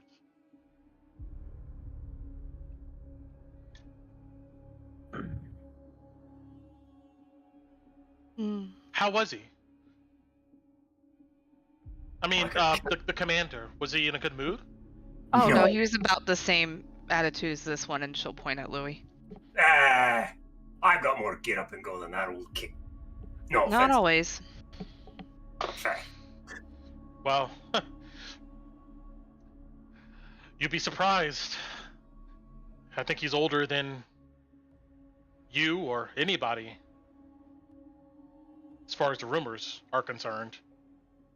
What are you talking about? Well, I mean, most people from Drakkenheim have an idea that the commander has been around for a long time, longer than any person who's been alive, or any normal person, besides maybe a dwarf or something like that. But yeah, there's rumors that he's been alive since maybe the plague. No one really knows. I've asked him about it a few times, but let's just say that it's not the conversation he wants to have. But it's part of his lore. People come up with all ideas of how he's lived so long and all of that, and it adds to his enamor, we'll go ahead and say. And keep some of the hooded lanterns motivated, that they have someone who I guess is, she does finger quotes, immortal. Long lived. Everybody can die. Yeah. What do you think? Do you think there's any truth to any of it? Definitely some truth to it. But to be honest, I don't really know. It's not something that he ever really wants to talk about. And you've seen how he is, so you can imagine it's pretty hard to get him to talk about anything that, especially something he doesn't want to talk about. Oh, I understand all too well. And she'll throw another side look at Lowie. Talking about old shite that just weighs you down don't make no sense to me. Not these days, at least. See? I mean, the common rumor is that he... Well, there's two of them.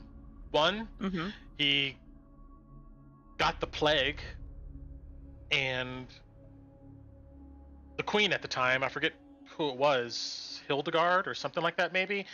But anyway, she thought he was an amazing commander. Maybe even, I don't know, had a thing for him, I guess, and used a crown to bring him back to life. And that's why he can't die. And the other one is pretty similar. He was on the battlefield, swarmed, fighting who knows who, I don't know, but was killed on the battlefield and was brought to the queen, and she resurrected him using the crown. Since then, he just lives on and on. I mean, anybody who drinks as much as he does, they'd probably be dead by now. Just liquor? He has his own stash. He seems to like the shine stuff. What, he makes it himself? No. Just whenever we're able to go ahead and find a batch here and there. Something that he prefers. But, he makes sure he has, his drink on hand. I don't blame him, though. You lived as long as he has and seen who knows how many people die. I mean, that has to take a toll on you. And then, to the city, not being able to save it. She just shrugs. That's right. You were probably pretty young when all that crap happened to you when you were so small, but... You ever been outside Drakkenheim? Oh, yes, yeah. I've been to Toadsfeld. We went there for a few resupplies. I've been to Geltstad once. We went up there to go ahead and, grab some more wagons, weapons. We've been out in the woods. Before we had the Garrison, there wasn't really a safe place to stay, so we had camps out in the forest. Stayed out there. But, I know it sounds weird, but, this place feels like home. Even the way it looks now. I mean, you mean besides all the Garmyr, all that shite. Even with all that.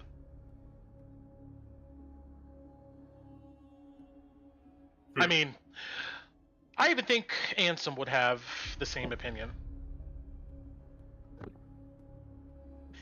What, that he thinks it's home? She nods. Yeah. Yeah. There's no place for us to go. I mean, she just kind of shakes her head and she goes, most of us are orphans, like myself. Family's gone. dead. There's no one to go back to. You know? This is it. Why, but there's, less deadly places one could make a living. It's not as if you're not a skilled woman that knows her way around a bow or a sword. You could leave if you really wanted. But I suspect there's more to you being here than just the fact that you like fighting gnolls and cold stone on your arse while you sleep. Well, there is no other place for me to go. I mean, my brother's here. My father is here. And all the hooded lanterns are here. It wouldn't feel right to just abandon them, you know? Would feel like we ran away out of fear.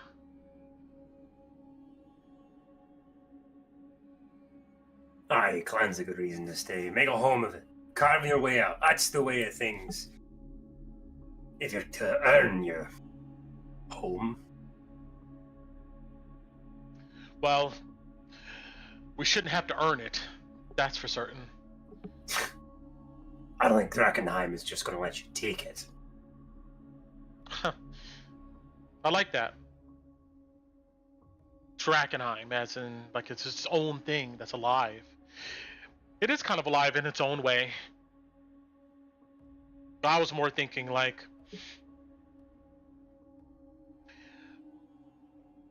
there's a lot of people here. Emberwood, Caspians, Alarians, Silver Order. They're all here to take something from the city, not to give anything back. If they would just help us, things will be a lot better.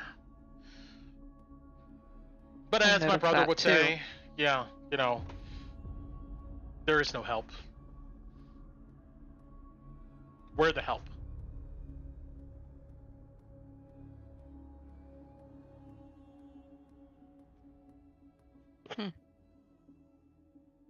Like I said, you're earning it. It'll be yours.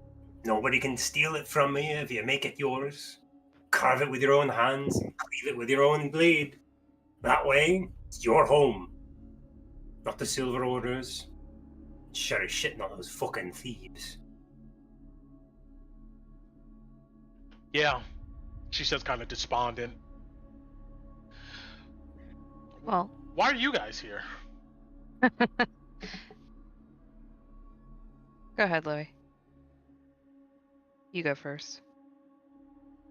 Well, Calina, of course. That's the easy answer.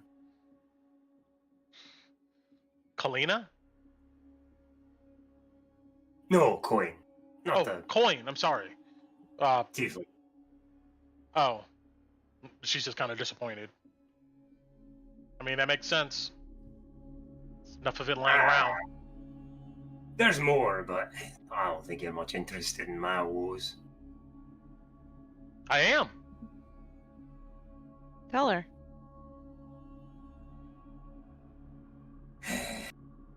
That, let's just say there's a certain person that's gonna reap what they've been sowing for a long fucking time. And I'm gonna be there when it happens. And I'll make damn sure it does. Another Caspian?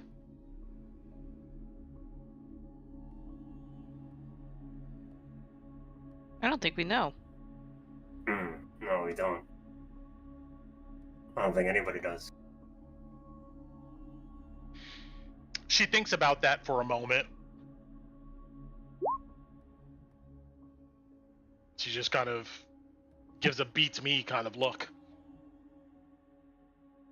What about you? Looks like you, Alice. Same? Coin? Revenge? Oh, well, revenge plays a part. Coin plays a part. Because you need coin to run a city. I do have a very bloody feud to continue picking with the Jones family. But no, I'm here to see if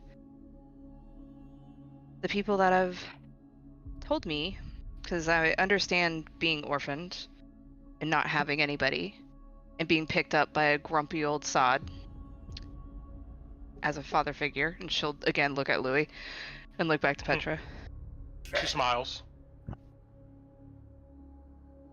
Because she's just gonna look at Petra for a hot minute. And she'll be like, "Oh, since he's your dad, he's gonna tell you too, I guess." I was told by someone very important to him that I have a chance to have a claim to the throne. And I'm here to fight and create a home for myself at the very top. And I don't want to, if for some reason, let's say the claim is true and I can find the evidence, and it's not going to be as easy as that, but that's what's needed. It does need to be a better place. But that's also not going to be easy. So yes, that's why I'm here, to make a home. She seems kind of thrown by that. That's right. Ari's a regular homemaker.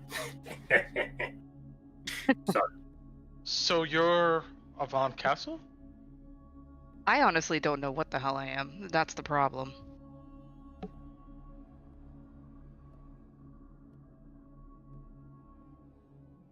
But you believe it. That I mean, don't get me do. wrong. No, Before but you was- you probably hear it all the time. But I'm not expecting anything until I have information.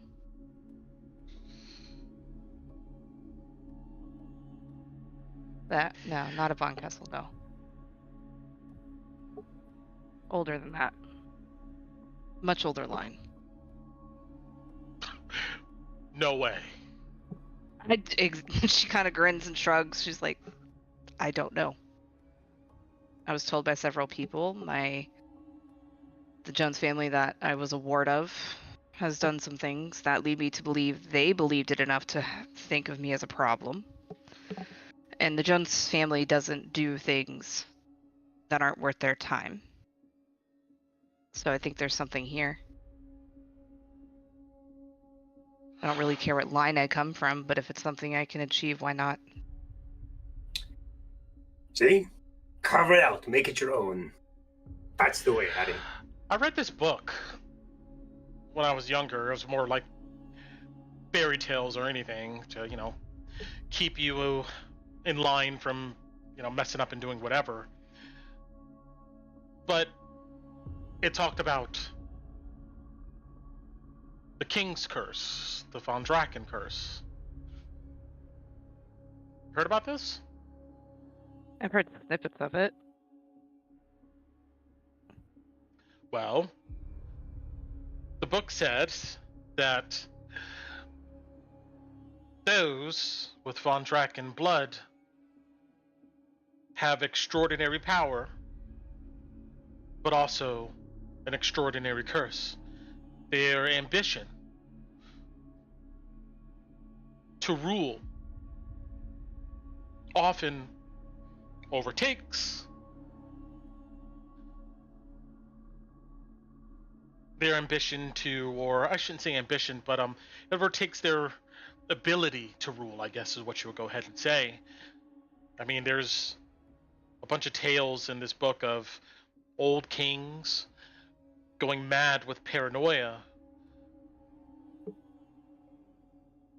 or mad with the idea of waging conquest across the lands to restore a great empire, one founded by the Vladimir von Draken. They say that Vladimir von Draken made a deal with a demon, part of that deal was that his whole bloodline would be tainted with this curse, this temptation to rule any and all. But she kind of shrugs.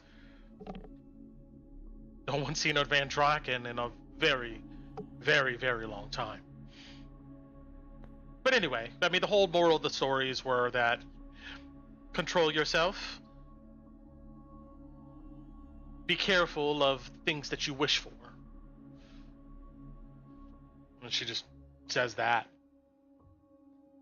Abby understands the difference between wishing and earning things. No offense, Petra, but there's a lot more that goes into making a city than just hoping and dreaming. And you know that better than most, considering all the hard work you've been doing. Let's Stories have assume- to come from somewhere, Lowie. Well, let's assume that you were on the throne. Considering everything you see around you right now, what would you do? That's a big question, considering I don't know everything. Well, you know enough. Look at the place. Well, I can't say exactly what I would do, as that's in the future, and I'll have learned more and possibly had some more interactions with factions, but I do have a running list. Well, give me something off the list. Alright, those Iron Helm dwarves that are working the Scar. They're getting the Delirium Mind, they know how to do it. And everybody has talked about kicking them out. Well, Silver Order wants them out. The Queensmen extort them, and the Amethyst Academy is wanting their Delirium for their own gains. And we've learned what the Amethyst Academy is wanting to do with that Delirium a bit. I don't see why they couldn't also be used to help clear areas, to help start decontamination processes, to maybe build something instead of being used for one side's exploits. They're useful in other ways where, like you said, everybody's here wanting something from the city. Why not make them work for the city? I like that. She nods. I would hope this place eventually would be clean of this contamination. It's a long ways off. I wonder if it's true that Elias Drexel, the commander, was brought back from the dead by the crown. Could this city be cleansed by the same thing? It's been a thought too. But again, that's something I need more information on. Well, right now I need to focus on proving my claim and getting those relics and seeing who exactly I'm going to listen to as far as counsel. Well, I can tell you right now, the commander is definitely the person you want to listen to for counsel. He knows everything about this city. People who used to run it. The best way to defend it. As far as verifying that you're Von Draken, I mean, the only way that I see that happening is the blood matrix. The what? The blood matrix. I don't know a lot about it, but from what I understand is that back when the city was proper, whenever there was a new king or queen crowned,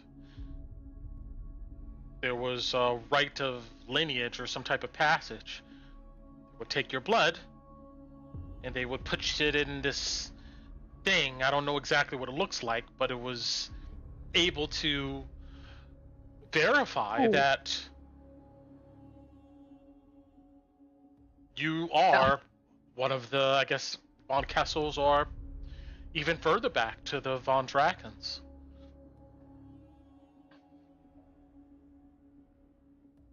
Huh. Maybe the commander will know a little bit more about that then.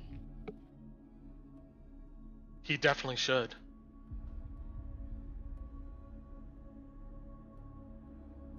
At this moment, you begin to hear some noises in the distance, just over the rain. Petra goes, "Sounds like the Garrison." You see her eyes brighten. We need to make good. it back. I'm so tired of this, being in this fucking rain. And you guys pick up your step. Kolabati. Roll me a d4.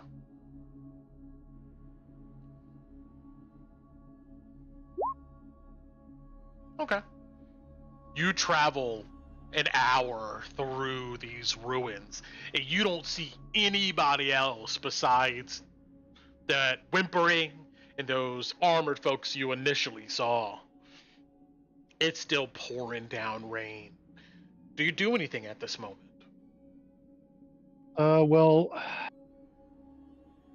Let me once actually- I can see like if there's any road that I come to, it looks like it's a straightaway heading west. Yeah, you come across a way that goes west 100%. Yeah, does it look like it extends for a decent amount of space? Yes. Okay, then the first thing I'm going to cast that and hightail it west. Oh, okay. Yes, you stop in the rain and you find a cleared out area or space. But before we do that, let me just double check. On our ghost, did you roll a 4 last time? I believe so. I believe so, yeah. Yeah. Okay.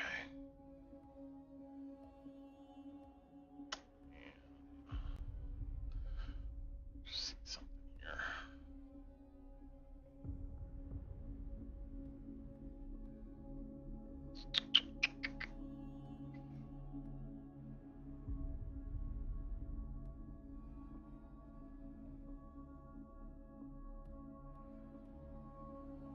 Oh man.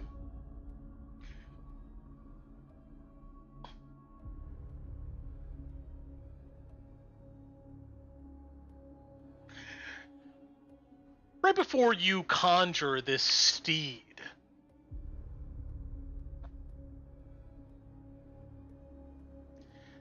faintly. Actually, you hear a knock on a window on a street that you're on right before you conjure the steed. And if you look in that direction, very faintly in the ambient light, you can see the shadow of her.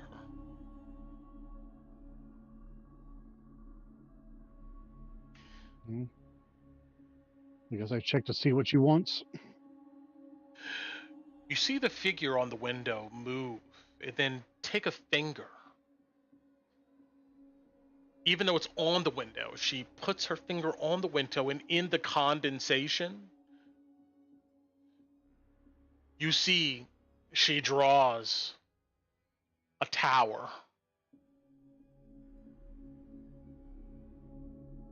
Then her figure slips along the edge of the window to a corner on a building and stands and points and looks up. And if you look in that direction, faintly through the rain, you can see the tower that is the inscrutable tower. It looks to be not too far from you. Considering your current pace, the darkness, the rain, you probably can get over there maybe in an hour or 30 minutes.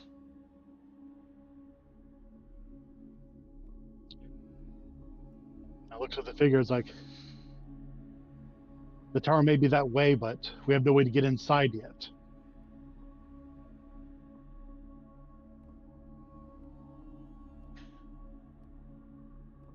see she glides back across the window.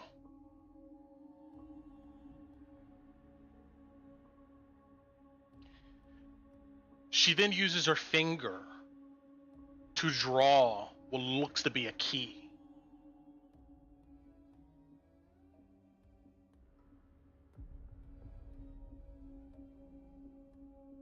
She then draws a door frame.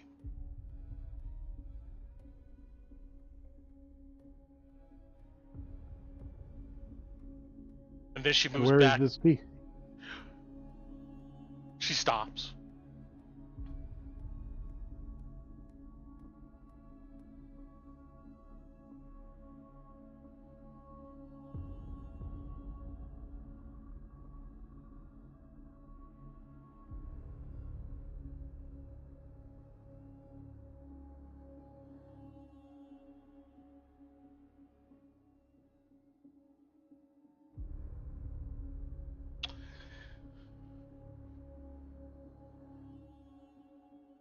You see she draws another smaller tower.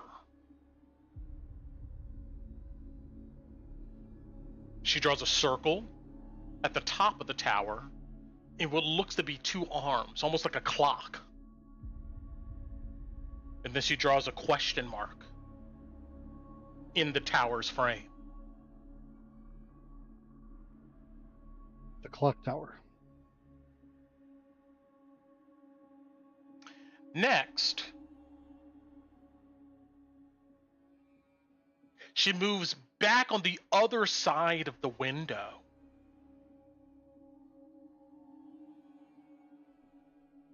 And points in a direction you think she's indicating eastward, maybe southeastward.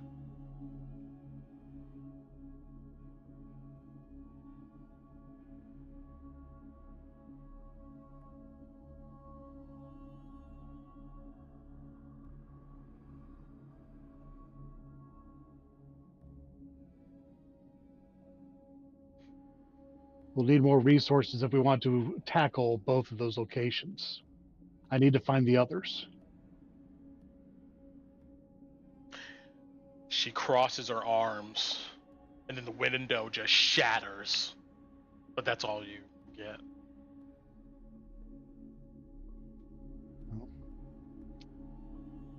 I'll nod and mount up. I'm no good to her dead. True. You hop on your phantom steed and begin heading in that direction. Okay, I need one more D4 roll from you. Come on, somebody give me a 1. That's what I'm looking for here. Well, 25% chance. Let's see if I screw up. All right. Okay. The last 30 minutes here is going to be reserved towards Raan. But I want to say that Tinnu, Calina, the site of well, I'm gonna say actually Lowie and Alice, the site of the Garrison comes into view for you guys first. You could see like a look of joy in Petra's face, and she urges you guys to come on. You guys come up to the Garrison, and you can see that there's guards standing outside of it. I'm not going to bring up the map right now, but they come to meet her. Do you guys stick with her or let her do her thing? Like she's going inside. Alice would want to stay where, like, even if it's like on top looking out, she wants to stay where she can see the rest of the group coming in.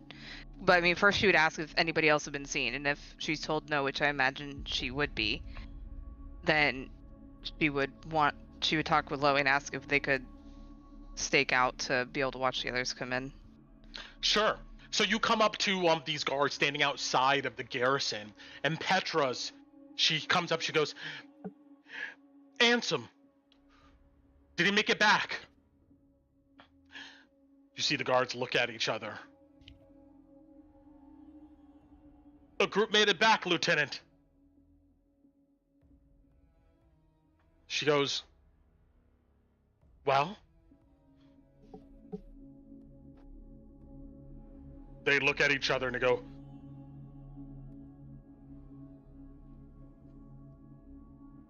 Spit it out, lad. Come on. They said that he got left behind.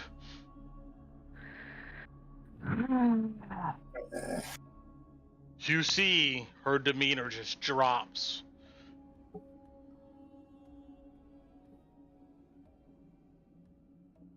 What do you mean, left behind? You see the guys go, they're inside, you have to ask them. And then she goes, well, open the gate! And you see that they hurriedly, they go and crank open the doors. And you're able to get in your request, Alice, and they don't seem to mind. They're like, you want to stand out here and watch? I mean, it's all on you. You know. But when the doors open, she rushes inside. Lowie, are you going to stay outside too? Well, is there a way for us to be like on, like they have where they can see on the other side? They're inside, but they can like. Yes, there are battlements. There are towers you could climb up to and watch from. Sure. Yeah, like I want to be on the inside of the gate, so at least we're not putting ourselves in danger waiting for the others until we know. But like pretty much where their watch is, that's where I would be. Yeah, you come in and it is late. You see that there's still some people up here and there, but it's mostly quiet inside at the garrison. You see Petra immediately like run off towards what looks to be probably the kitchen area, and any of the hooded lanterns you ask, they first of all want to know what happened, and if you give them a brief explanation, they're fine with it. But then they lead you up to one of the towers where you can go ahead and wait, and you too, Lowie, if you so choose. Yeah, I think Lowie, seeing the kitchen, would lean over to Alice and say, "If we're gonna be on watch, I'm gonna get us something to drink." See if you can find out what they say about Ansem. I'll keep an eye out. Sure thing.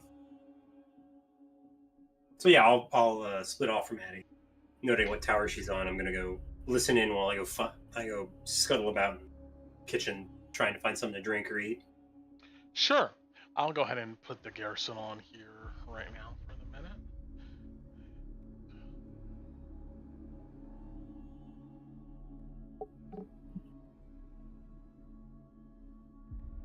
Ooh. Yeah, this is a big map. Oh, you guys are down in the cell. Okay, it's like, what?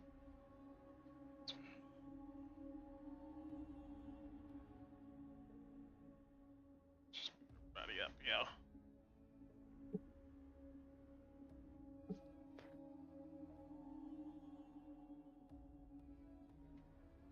Yeah.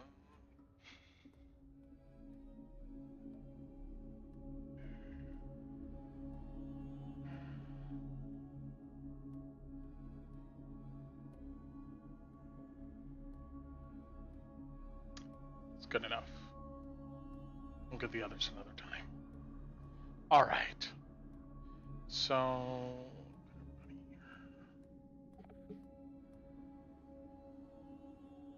And if you want a stealth check or anything like that, Brent, or a perception check to overhear if she's being quiet, no, she is not being quiet. You chase after her. You see that she barrels her way into what looks to be the kitchen here to the north. And open it. There we go. She comes inside and there's a few people still sitting in here. She stop away. You see she looks around. You see a couple men get up from their tables who also look equally wet. They probably were out there with you guys. She approaches them. You see that they immediately know what she's looking for. They look at each other.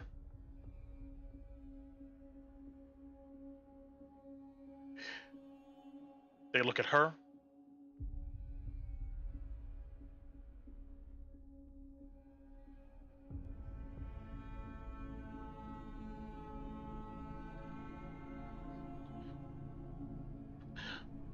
The the Lord of the Feast. One says, almost descended on us, but the captain stayed behind.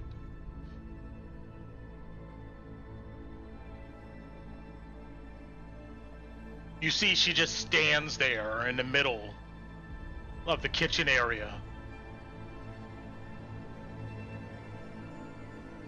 One goes, we told the commander. He's down in the cells.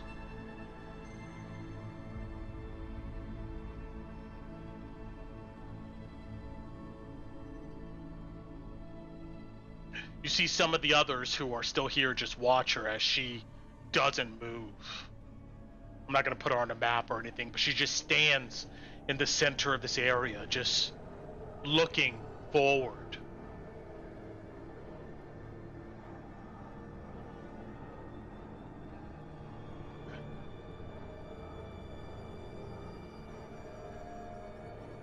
Then she looks up. And you see she turns around, walks past you, Lowie, and Alice out the door. Well, actually, no, sorry. She goes inside this second door here. And it looks like she's going to the cells down under where you guys were at, and you met the commander. If you follow her, no one stops you. Yeah, actually, if Alice was seeing this, she would look at Lowie, but I gotta go down there. Well, he'll nod and come with you. She marches down the steps. I'm going to filch 2 glasses from a table while nobody's looking if you want to slide a hand check, Brent. Sure. Let's see what's up. Why not? Okay. 18. No, everybody seems to be more concerned with Petra Lang's reactions here. But you're able to go ahead and lift a few glasses. If there's a bottle also, he'd take it, but if not... You get a bottle. That's it. You get a single bottle. Perfect. You follow her down the steps. She doesn't stop to say anything to anyone. She goes down the corridor of the dungeon cells towards where Commander Elias was. She comes to his room and she opens the door. You see he sits there on the bed. But as soon as he sees her, he gets up. She says, we need to send someone out to look for him. He could still be alive. Elias, in the shadows of his oil lantern, walks up to her, wraps his arms around her and gives her a fatherly hug. She goes, if we send someone right now, we can still find him.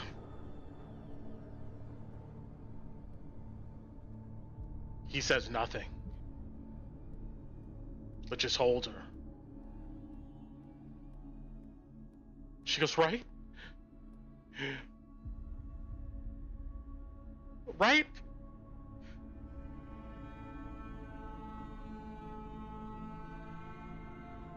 The commander goes,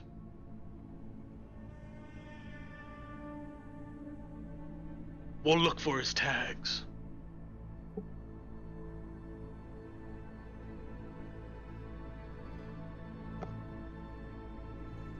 You see he looks at you, Alice, and Lowie.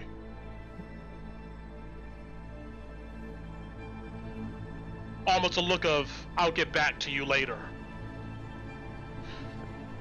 I just give him a nod, seeing that. Yeah, Alice will nod. And she'll step back out the door, but she'll definitely be giving kind of a sad look towards Petra as if she's understanding the grief but not fully. And she'll close the door quietly. Well, We got a tower to go get to, right, Addie? I'll just nod, and she'll just start walking off. She won't say anything to you. Right. Lowie will follow you. If you don't go to the tower, Lowie would break off. No, Alice is going to the tower. When we get there, eventually Lowie will pull out the bottle that he nicked from the table and split it with you while we wait. Understood. Okay. I just know we want to get to Raan. We can roleplay it next week. Yeah. All right.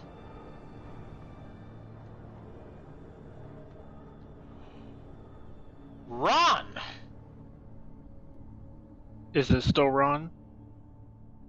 Still Raan. Okay. Now. Hmm. Let's see here.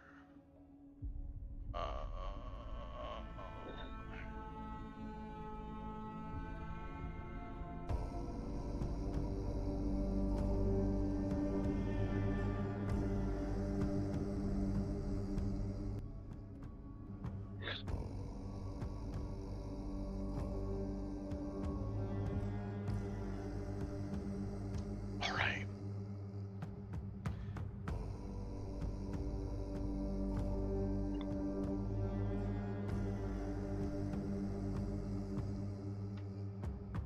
That there, and here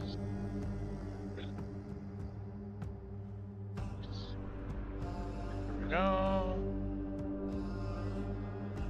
Wrong.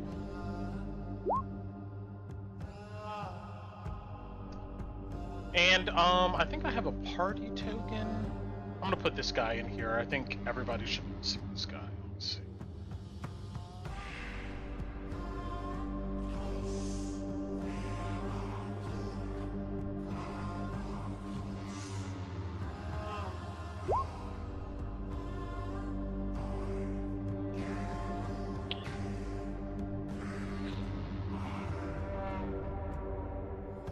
Okay.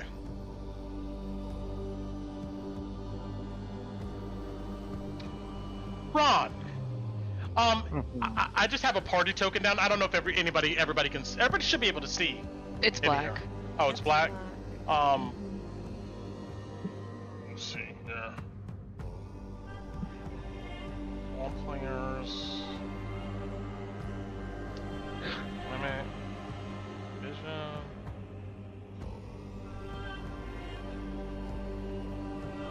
You guys can't see? No. I think everybody can see through Torn. Oh, I got it. Okay, sorry. I got it now. There we go. There it is. Yeah. Just gonna put this guy in a corner. Raan! You open your eyes and you have a sense of vertigo. Like, the world just spins around you for a moment. You see that you're looking up at a stone ceiling. Your nose detects the smell of earth. You get a sense that you may be underground. And then your nose picks up that scent, that alchemical scent of the haze. You feel battered, wounded, wet, but you're alive. You maybe get up and look around.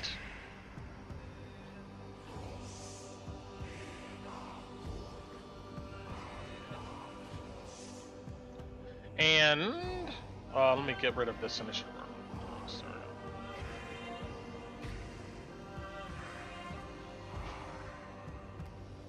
There he is. You see, sitting against a wall is a grizzled-looking man, dressed in just a tunic. His skin is pale, his black veins kind of coming down his temples. He looks to be maybe infected. You look around and take in your area once more, and you see along the walls there's these stone shelves with alcoves in them. And sitting in these alcoves is something familiar. It looks like Katja's crystal shard. You remember that?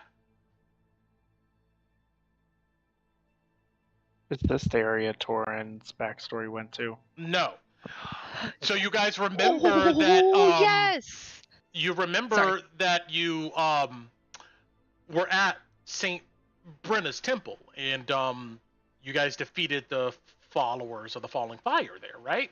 And there was a crystal embedded in the chest of one of them, which Lowie took out, and then you took and you tried to speak to, and that crystal told you to go to a certain place in the city, per se, to get more information. You were kind of like, whatever. But you know what I'm talking about? Yeah, the one that's still in the box that Torin's holding, I think. Okay. Corner body. Yeah. Yes, I know exactly what you're talking about. You see a bunch of delirium crystals glowing with an ambient octarine glow sitting in these alcoves. There must be easily 50 or more of them.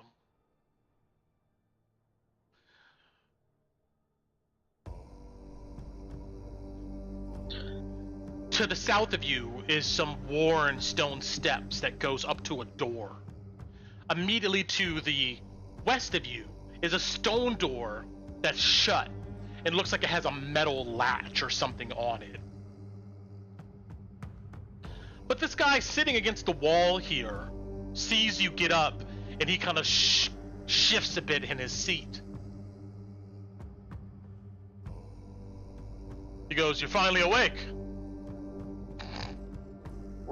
On hearing the voice, because technically I can't see it, will cast produce flame in his hand to give him some vision. Sure.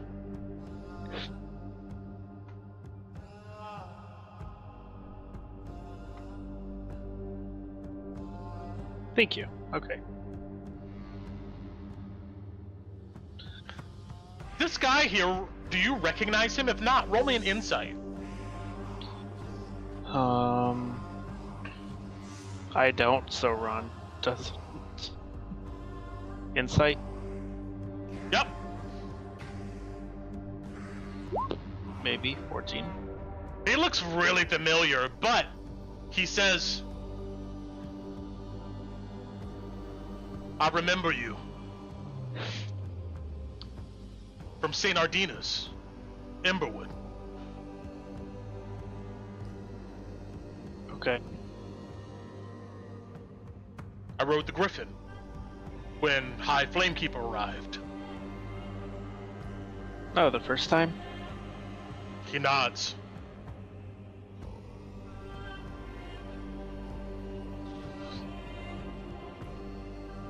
What is this place? Why are we here? He looks around.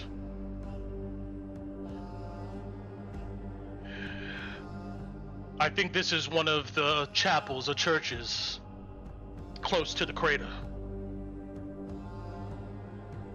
Why Well, we're like, here, Go ahead. I imagine, will be sacrificed eventually. I think this is St. Brenna's chapel, where the leader of the Keepers of the Falling Fire are, or the Silver Flame folks, looking around at all the crystals. Is this their church? Used to be. Not anymore. It's been defiled. He gestures to the crystals sitting in these alcoves here. I woke up here just like you.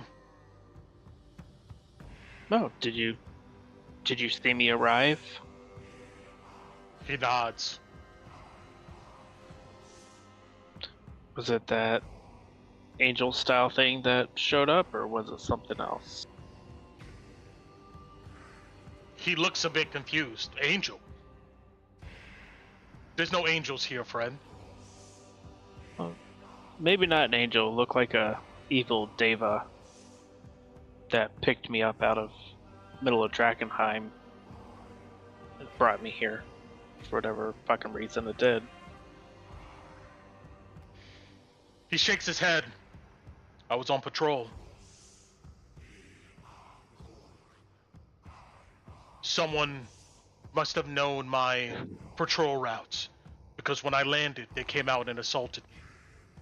They killed my griffin. You see, he looks pissed at that. I killed a few of them. There was too many. Too many rats. They knocked me unconscious and drugged me here. I don't know how long it's been, maybe a few days. I almost transformed. But their sick rituals saved me. For now.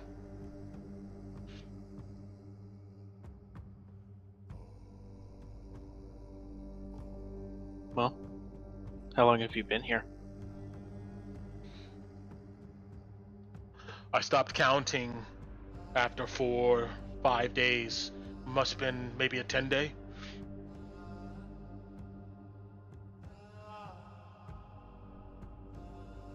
They've interrogated me, asked me about my brothers, my sisters. He spits on the ground. I give them nothing. I will see the divine light before I help these demon worshippers.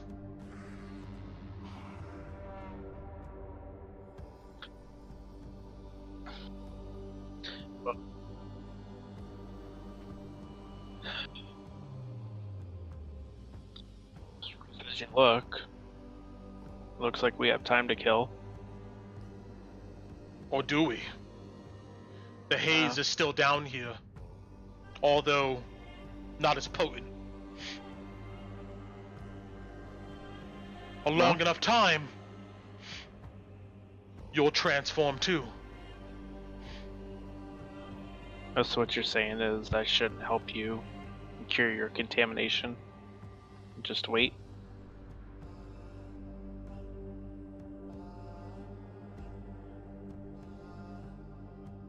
You can cure contamination? I can.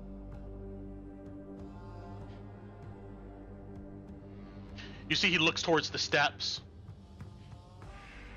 What about yourself?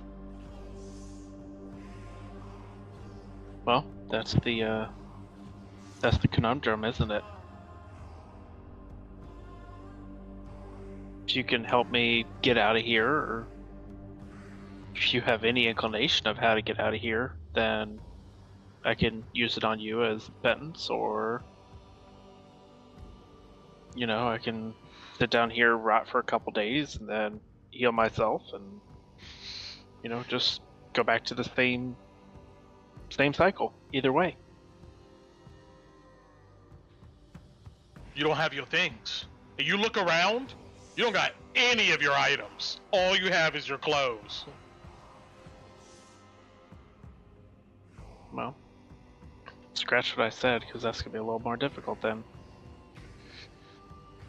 No, but I understand. You see, he gets up. He's like paranoid looking at the steps. Maybe we can get out of here. They send one down to give us gruel, some broth. Maybe we kill them. Then we can make our way up the steps and out of this place.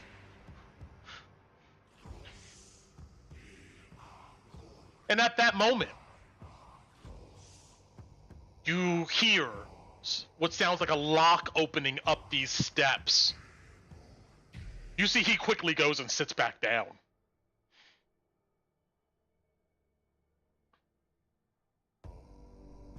Ron just stands there, dead center, with this little ball of fire. You see come down the steps a familiar looking figure. A teenage boy.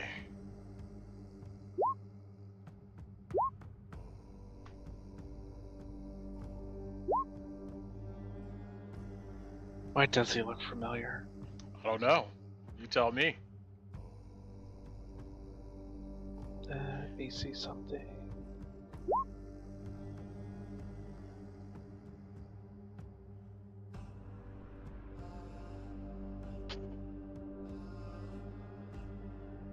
You can roll me an insight if you wish. Yes, please. Go for it. If you don't make it though, I ain't giving you anything. You gotta look in your notes. Okay, well. Do I make it? Yeah, barely. Yes. You know.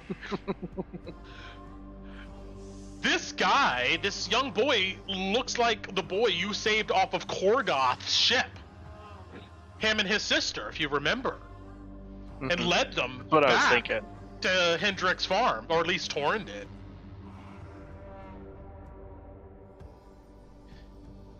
He comes down and he has on his hands 2 small wooden bowls. Under his arm, he has tucked a small book. He gives you a sheepish look, and then he looks at this guy sitting here against the wall.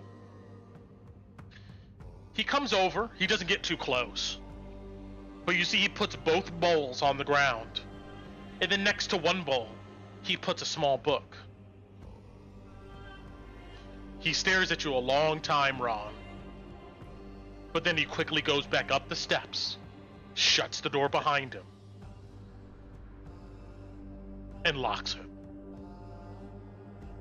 Ron will go to the stairs. Oh, Martin. Nobody answers. The guy sitting against the wall goes, "You know him?" Yes, my party saved him. You see his eyes light up. Huh.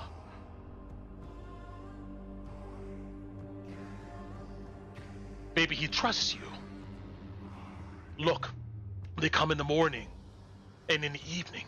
There's a girl looks similar to him. She comes down here in the morning. That'd probably be his sister, who we also saved.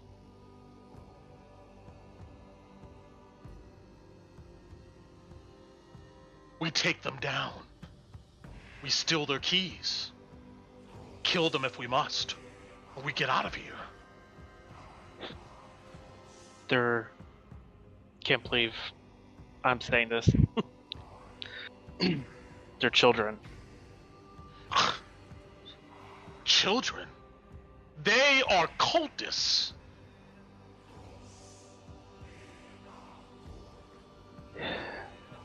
Don't you see what they have in their chest? As much as I agree with your philosophy, my last statement stands. So you would sit down here and die?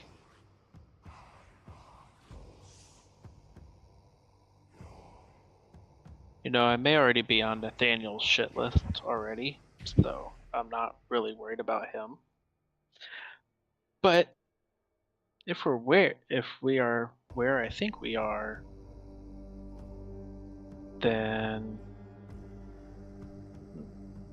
look, I know that he closes his eyes and he like calms himself and he opens his eyes. I have a daughter. She's 15. Back in Ilaria. She's waiting for me to come home for my next stint, and if I don't make it back there, who knows what will happen to her. Well, do you think somebody should kill her because she doesn't believe what they believe? It's not a matter of what they believe. What do you think they believe? I think you have. What do I think they believe? Yeah, what do you think they believe? Truthfully, I think they believe that this delirium and everything else is a godsend to them, and that is their deity. No different than your deity is Saint Tarna. No. It is different, friend.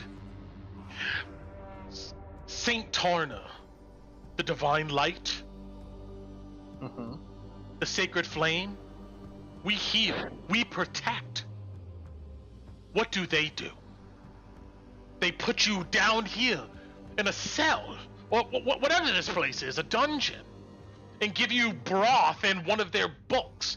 And he gestures to the small book on the ground. You see, he lifts up one on the ground like that was kind of under him to read their filth. And then they let us languish until we succumb to this contamination and die. That is nothing like the sacred flame. No, I 100% agree with you. Then what's the problem? Because Sacred Flame, killed two kids' parents right in front of their eyes. Were they To send a cultists? message. Were they kids like those that lead folks into the dungeons to die, perform foul rituals on them? I mean, does the Keepers of the Falling Fire do it? They do. Hang on, Brett. worse. Sorry, hang on, Brett. No problem. No The problem. the Falling Fire is Nathaniel. The Sacred Yes. Flame is the Captain Theodore. Thank you. Okay, sorry. Marshall. Or yeah. Okay, sorry. Just making sure I've got in my head. I remember it right. We've been on the road for just Oh yeah. a while. So yeah, so the Silver Flame. Excuse me. Is that something they do? I mean, I've seen them. They pulled the kids and their parents out of a dungeon after they've been tortured for days, and then just off the parents. I don't know what you're talking about, but what I do know understand that. is that this is not the sacred flame. None of this is even close to it, and I think you know that too. And if you want to live, we need to get the hell out of here. And those two that know you, they're the way. We get the keys, we do what we must with them, and then we make a run for it. This is an opportunity. Unless you want to sit down here for another 10 days like me until you transform into some tentacled monster. Brett, above our head, is it stone? Is it wood? It's stone. It's stone. Okay. Oh yeah, and roll me a charisma save.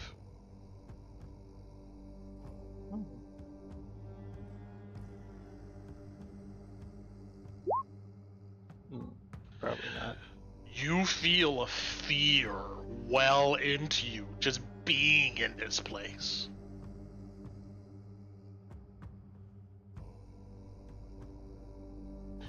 He looks at you and goes, I can tell you're understanding. We are not safe. These children, you say, are going to lead us to our death.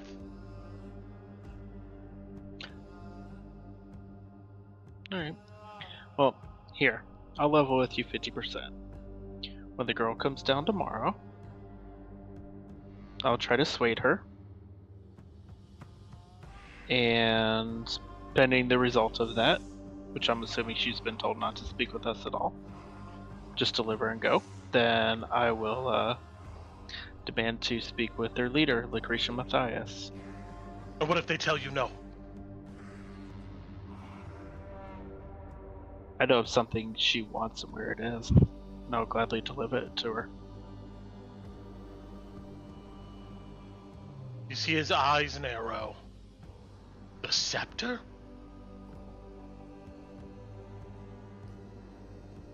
No. Are you lying? Because he will definitely incite you. No, I'm telling the truth. I'm just Okay. not telling them what it is.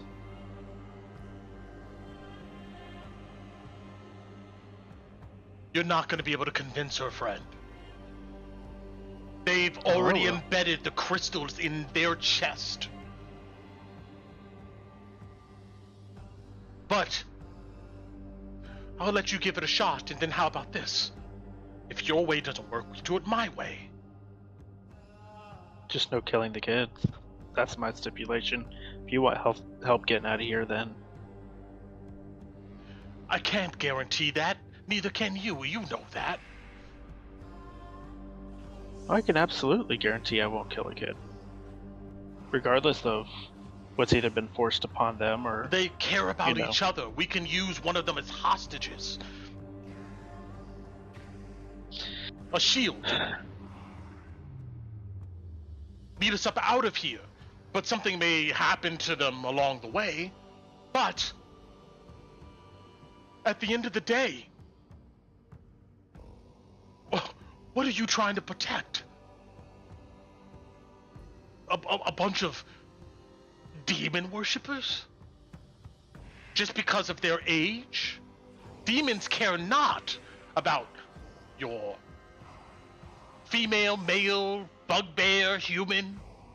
They use you. And they're using them.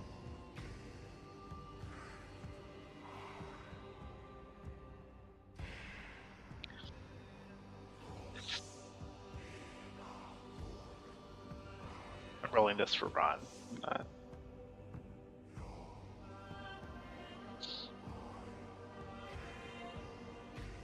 They may have to die, friend. And you know what, though? If they do, then they have a path through the Shadowlands. And either Saint Tarna will give them grace because of their age or not. But we still have work to do, friend. There's still a world out there that we need to protect. Your friends. Don't you want to get back to them? Wouldn't you do anything to get back to them? I would do a lot of things. But if killing an innocent would be part of that... They are not innocent! Get that through your head! They're as innocent as you are. You see he looks frustrated. They are not as innocent as I am. They have given up their lives to a demon. I would never do such a thing. No matter what. Would you? Well, as you said, if I would do anything to get back to my friends, then I guess I would have to, right?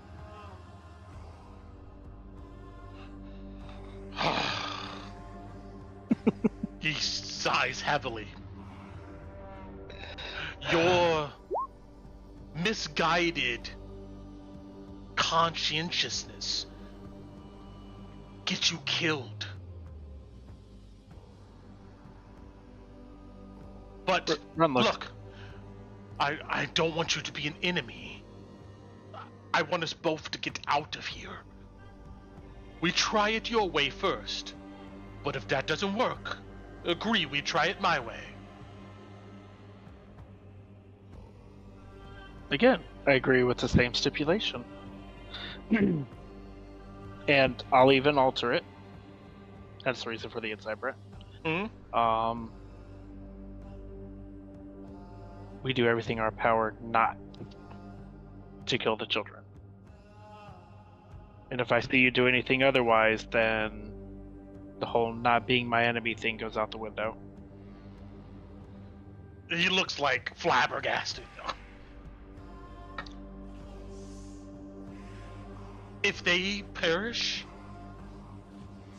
I need to have a guarantee from you that you understand that that can happen. If we're at each other's throats, we're not going to make it out of here alive.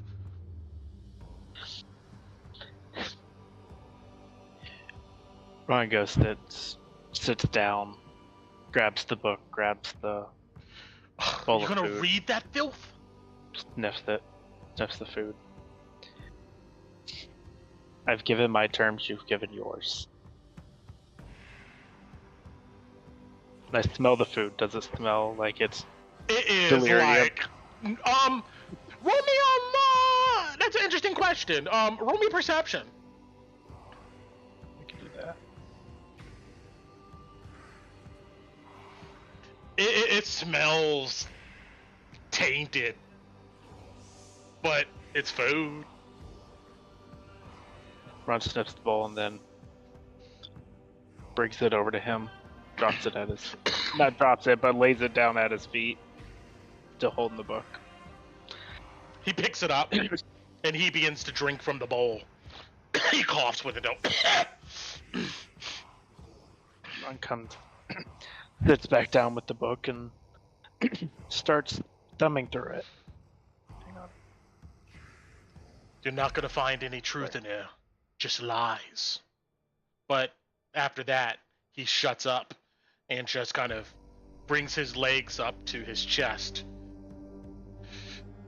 I suggest getting some sleep. More sleep. If we're gonna do what you say in the morning. Whatever that is. Ron is going to thumb through the book.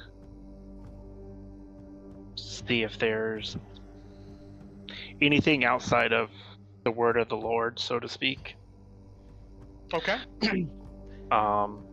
Because Martin did recognize him or even knew that he was here. Oh, he recognized you. You can tell he looked at you, he knew exactly who you were, but he left. So, see if he left me a note or anything, any information, and... Okay. You thumb through the book. I would tell you this off the head. You don't see any like secret notes or anything, but this book looks painstakingly handwritten. Like the lettering is almost perfect in it. Like somebody took time to make this.